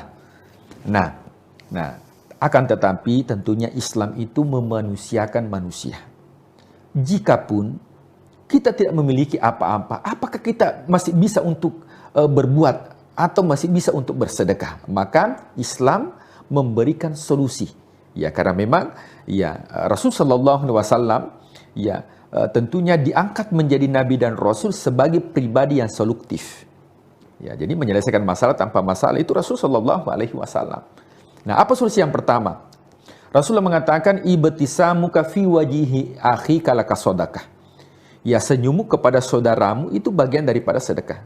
Jadi tersenyum kepada sesama muslim, bahkan kepada orang yang tidak seagama dengan kita, itu bagian daripada sedekah. Jadi sedekah itu tidak selamanya identik dengan materi. Bahkan ini materi memasukkan kebahagiaan dalam diri seseorang. Berkata dengan baik, pasti akan dia senang. Itu bagian daripada sedekah. Nah, kemudian selanjutnya adalah tenaga. Mungkin kita tidak bisa mengeluarkan materi, akan tetapi Allah menitipkan kepada kita ada kekuatan, ada tenaga. membersihkan kompleks, membersihkan masjid, mungkin gorong-gorong dan sebagainya, itu bagian daripada sedekah yang bisa kita lakukan. Nah, kemudian dengan ilmu, ya, mengajarkan ilmu. Mungkin kita tidak bisa memberikan materi, akan tetapi kita bisa mengajarkan ilmu, memberitahukan kebaikan dan sebagainya, itu juga dinilai sebagai sedekah. Kemudian yang terakhir adalah menyingkirkan sesuatu yang mengganggu. Ya, mungkin di jalanan, ya, ada dalam kondisi macet, kita mengatur. Jadi seperti tukang parkir itu bisa menjadi ladang sedekah. Mungkin tidak memberikan, ya, dalam bentuk materi, akan tapi ketika mampu untuk mengatur jalanan tidak macet, ya, ada mungkin batu yang kita singkirkan, itu bagian daripada sedekah dan itu bagian daripada keimanan. Nah, Rasulullah SAW mengatakan bahwa keimanan itu terdiri dari 70 pintu dan yang paling tinggi adalah kalimat la ilaha illallah dan yang paling rendah adalah menyingkirkan gangguan di jalanan. Nah, maka tentunya, ya, banyak hal yang bisa kita lakukan, bahwa sedekah itu bukan hanya identik dengan materi, akan tetapi juga immateri. Seperti kekuatan tutur kata yang baik memasukkan kebahagiaan dalam diri seorang, bertutur kata yang baik, kemudian membantu sesama, menyingkirkan hal-hal yang bisa mengganggu di jalanan, itu bagian daripada sedekah. Kemudian yang terakhir, kira-kira bagaimana tipsnya, ya, supaya kita betul-betul bisa bersedekah. Yang pertama adalah kita skala yang paling terkecil. Jadi kalau kita bersedekah itu memang, ya, tidak dituntut nanti banyak uang baru bersedekah. Bahkan ketika ada orang yang bersedekah, andai kata misalnya penghasilannya 100.000 per bulan, kalau dia bersedekah 10.000, berarti sudah mengeluarkan hartanya 10%. Berarti kalau 10% sama dengan orang yang memiliki uang 100 juta, harus dia keluarkan 1 juta baru sebanding dengan orang yang mengeluarkan 10.000 yang memiliki penghasilan hanya 100.000 per bulan. Kemudian yang kedua adalah memprioritaskan nafkah wajib. Nah, jadi nafkah yang dikeluarkan ini, ya, itu juga bagian daripada sedekah. Nah, jadi bagi pasangan suami istri, ketika mengeluarkan nafkah kepada pasangan, kepada istri, nafkah wajib itu bagian daripada sedekah. Kemudian yang terakhir adalah istiqomah. Ya, meskipun sedikit tapi rutin kita lakukan, maka insya Allah itu juga menjadi sedekah yang terbaik. Oleh sebab itu, kita maksimalkan bulan suci Ramadan, ya, di tengah hempitan ekonomi, ya, jangan sampai melunturkan kita atau hati kita untuk senantiasa berbagi. Bahkan Rasulullah SAW mengatakan, kalau ada yang memberikan takjid, buka puasa, meskipun sebiji kurma. Ya, tentunya tidak ada di zaman sekarang ini yang hanya memberikan sebiji kurma. Pasti dalam porsi yang banyak. Jadi hanya sebiji kurma saja kita keluarkan, itu sudah dianggap bahwa sedekah terbaik dan mendapatkan pahala yang cukup besar di sisi Allah Subhanahu wa taala. Wallahu a'lam bishawab. Ya, baik. Jadi kalau kita ingin bersedekah di kondisi sulit ini, sedekah itu tidak dipaksakan harus berapa jumlahnya. Betul. Ya Pak Ustadz ya, tapi menyesuaikan dengan kondisi kita. Kalaupun kita mungkin punya tadi sebiji kurma, itu sudah bisa dianggap sedekah.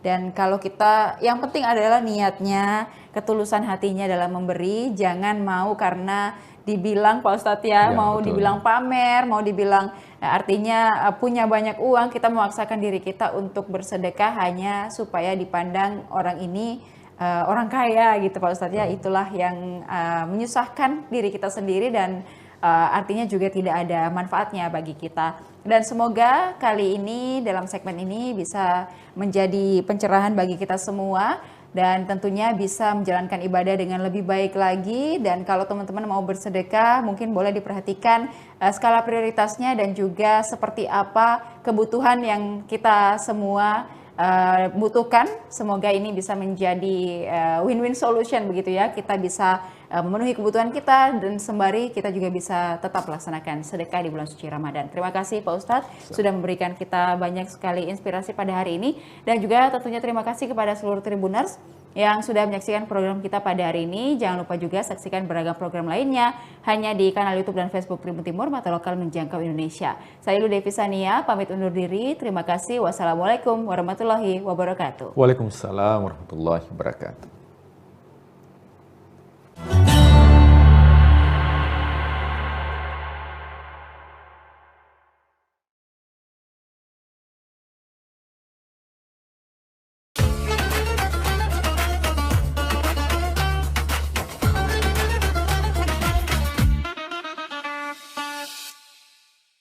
Assalamualaikum warahmatullahi wabarakatuh. Alhamdulillah, asyhadu an la ilaha illallah wa asyhadu anna Muhammad Rasulullah. Allahumma salli wa sallim wa barik ala Muhammad wa ala ali Muhammad. Subhanaka la ilma lana illa ma 'allamtana innaka antal alimul hakim. Rabbi shrah li sadri wa yassir li amri wahlul 'uqdatam min lisani yafqahu qawli. Kepada kita bersyukur, alhamdulillah di bulan Ramadan kali ini Allah limpahkan semuanya yang kita butuhkan tanpa kurang satu apapun. Mudah-mudahan keberkahan menyertai dari awal sampai akhir insya Allah. Salawat dan salam kepada Nabi Muhammad SAW. Allahumma salli wa sallim wa barik ala Sayyidina Muhammad wa ala ali Sayyidina Muhammad. Mudah-mudahan berkah salawat, berkah Ramadan dicatat kita sebagai hamba Allah, umat Nabi Muhammad yang insya Allah akan mendapat syafaat di akhirat. Amin ya rabbal alamin. Penonton Tribun semuanya, pada Ramadan kali ini kita akan membahas sebuah tema yang agak sedikit ke anak mudaan lah, yaitu judulnya Nada Irama Ramadan. Ya, apa ini sih sebenarnya nada irama Ramadan? Karena memang Ramadan ini adalah bulan yang sangat diidam-idamkan, ditunggu-tunggu, ya sangat digembirakan, sehingga kata gembira, kata bahagia sering disebut dengan hiburan gitu, dengan irama dan nada. Lalu perlu kita ambil gambaran yang sederhana. Tentu ini nada irama yang sifatnya adalah baik atau syar'i berkaitan dengan Ramadan. Apa itu nada irama Ramadan? Yang pertama adalah bunyi sahur, sahur. Itu hanya ada di bulan Ramadan, saudara ya. Penonton semuanya, sahur, sahur itu macam-macam nadanya. Ada yang pakai gendang, pakai kaleng, pakai bambu, macam-macam. Ada yang pakai mic di masjid-masjid. Menunjukkan apa? Itu sebagian dari nada irama yang ada di bulan Ramadan. Masya Allah, luar biasa itu kan. Itu mengasihkan, indah. Itulah nada irama Ramadan yang pertama. Yang kedua adalah begitu mendekat kepada subuh akan bunyi sirine tit katanya kan, sekaligus mengajak kepada umat, kepada jamaah melalui masjid-masjid dan sebagainya. Yuk semuanya, imsak sudah datang. Kemudian yuk sama-sama kita niat puasa. Nawaitu somahodin an ada ifatu syahri Ramadan haji santai. Ini adalah semua irama nada irama di bulan Ramadan yang tidak ada di luar Ramadan. Ya tentu dibarengi yang ketiganya adalah azan subuh dengan suara yang paling kita ingat-ingat karena memang ramai sekali di bulan Ramadan. Apa itu? As-salatu khairun minan naum. Itu indah itu. Sehingga semuanya orang udah bangun, iya makan sahur, iya. Kemudian memang semuanya akan bangun. Dan alhamdulillah rata-rata kalau Ramadan itu masjid akan penuh. Kenapa? Karena diingatkan dengan nada irama Ramadan. Tentu setelah itu akan ada sholat berjamaah. Tapi yang penting yang keempatnya adalah ada kuliah subuh setelah sholat subuh tersebut dengan tema-tema yang dibawakan oleh guru-guru kita, ulama-ulama kita. Nanti yang kelimanya juga ada juga kuliah duha atau kajian duha bagi yang ada setengah zuhurnya, nanti ada azan zuhur yang hampir semuanya masjid-masjid kalau sudah bulan Ramadan zuhur itu tempatnya untuk beristirahat, menenangkan pikiran, mungkin karena panas, lelah, capek bekerja. Lalu kita masuk masjid, sholat berjamaah zuhur, dapat pula nanti tausiah kuliah zuhurnya. Lalu kita di situ bisa meletakkan badan, membaringkan, ya sambil baca Quran, tadarus dan sebagainya. Itu semuanya hanya ada di nada Ramadan, di nada irama Ramadan di siang harinya. Menjelang ke bawah sampai sore, kita akan ingat dengan ngabuburit. Wah ini macam-macam ini kan enak. Ada yang nongkrong-nongkrong dan sebagainya. Tapi jelasnya ngabuburit syariahnya adalah tidak ada terjadi di luar Ramadan. Apa itu? Biasanya sebelum berbuka puasa, ada tilawah Quran. oleh kori-kori juara-juara nasional, tingkat provinsi dan sebagainya, tingkat kabupaten yang dikumandangkan di masjid-masjid. Nah itu menyambut, itu menjadi sebuah nada irama yang hanya ada di bulan Ramadan. Setelah ngaji lalu ada namanya kultum sebelum dia atau sebelum berbuka puasa, itu indah sesuai dengan tema-tema yang disampaikan oleh ulama-ulama kita. Tentu yang lebih penting nada iramanya di bulan Ramadan adalah ketika sirine beduk ya berbuka puasa. Gitu lagi kan enak itu. Sama-sama berdoa, Allahumma laka sumtu wa bika amantu wa ala rizkika attartu bi rahmatika ya arhamar rahimin. Masya Allah, indah sekali. Walaupun hanya bacaan, tapi itu indah sekali. Siapapun yang mendengar itu rasanya dunia ini milik dia, tidak ada yang lain begitu. Masya Allah, itu luar biasa itu kan. Nah, masuk ke atas nanti azan Isya. Yang paling penting di azan Isya itu sholat Isya. Setelah sholat Isya akan kita dengarlah pula nada irama di bulan Ramadan. Apa itu? Subhanal malikil mahmud, subhanal malikil mawjud. Apa ini? Ajakan biasanya ini irama untuk mengantarkan kepada sholat tarawih qiyam Ramadan. Nah ini indah kan. Jadi nanti ada salawatnya, Allahumma sholli wa sallim wa barik ala sayyidina Muhammad. Nah itu kan Allahumma sholli wa sallim wa barik alaihi. Ini semuanya nada-nada irama yang ada hanya di bulan Ramadan. Diajak semua kita untuk itu, untuk qiyamul Ramadan. Nah, setelah itu ya mungkin setelah selesai sholat tarawih maka nada Ramadan yang mendekati akhir adalah tadarus. Malam hari kah, siang hari kah, masjid-masjid, surau-surau, langgar-langgar selalu riuh, indah, sahdu, menyejukkan, menenangkan. Lantunan Al-Quran dari anak-anak kecil, dari anak remaja, dari orang-orang tua, bahkan suara nenek-nenek, kakek-kakek yang ompong pun ngajinya itu enak iramanya kalau didengar di bulan Ramadan. Nah ini nada irama bulan Ramadan yang memang sangat kita rindukan dan selalu dikangen-kangenin setiap tahunnya.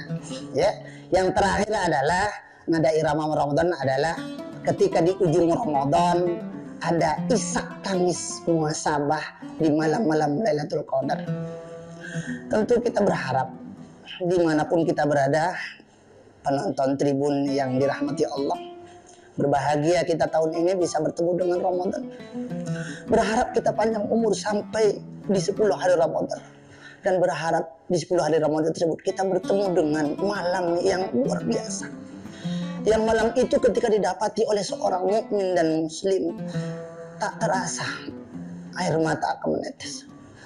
Kan mungkin gembira bisa sampai ke akhir Ramadan. Di awal Ramadan Allah turunkan rahmat. Di pertengahan Ramadan Allah turunkan keampunan. Dengan harapan di akhir Ramadan Allah selamatkan kita dari api neraka. Dan itu hanya ibu nada irama bulan Ramadan. Menangis, ya Allah, aku berbahagia bisa menghidupkan malam-malam Lailatul Qadar. Dan tangisan itu adalah tangisan bahagia seorang hamba. Karena alhamdulillah telah disampaikan oleh Allah sampai kepada titik-titik 10 yang terakhir Ramadan. Dan bisa beriktikaf, bisa berzikir, bisa menghatamkan Al-Quran, dan bisa banyak qiyamul lail, bahkan bisa mencurahkan seluruh air matanya karena bahagia, dan mungkin dengan harapan bisa ikut merayakan Idul Fitri dengan para keluarga.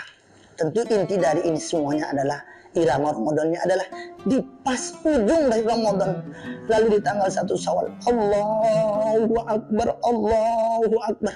Kalimat ini adalah kalimat yang menggemparkan seluruh telinga-telinga manusia orang beriman, akan menggoyahkan dan meruntuhkan hati tentang kerinduan dan kebahagiaan sebuah perjuangan bulan Ramadan. Walillahil hamd, itu ungkapan tentu hanya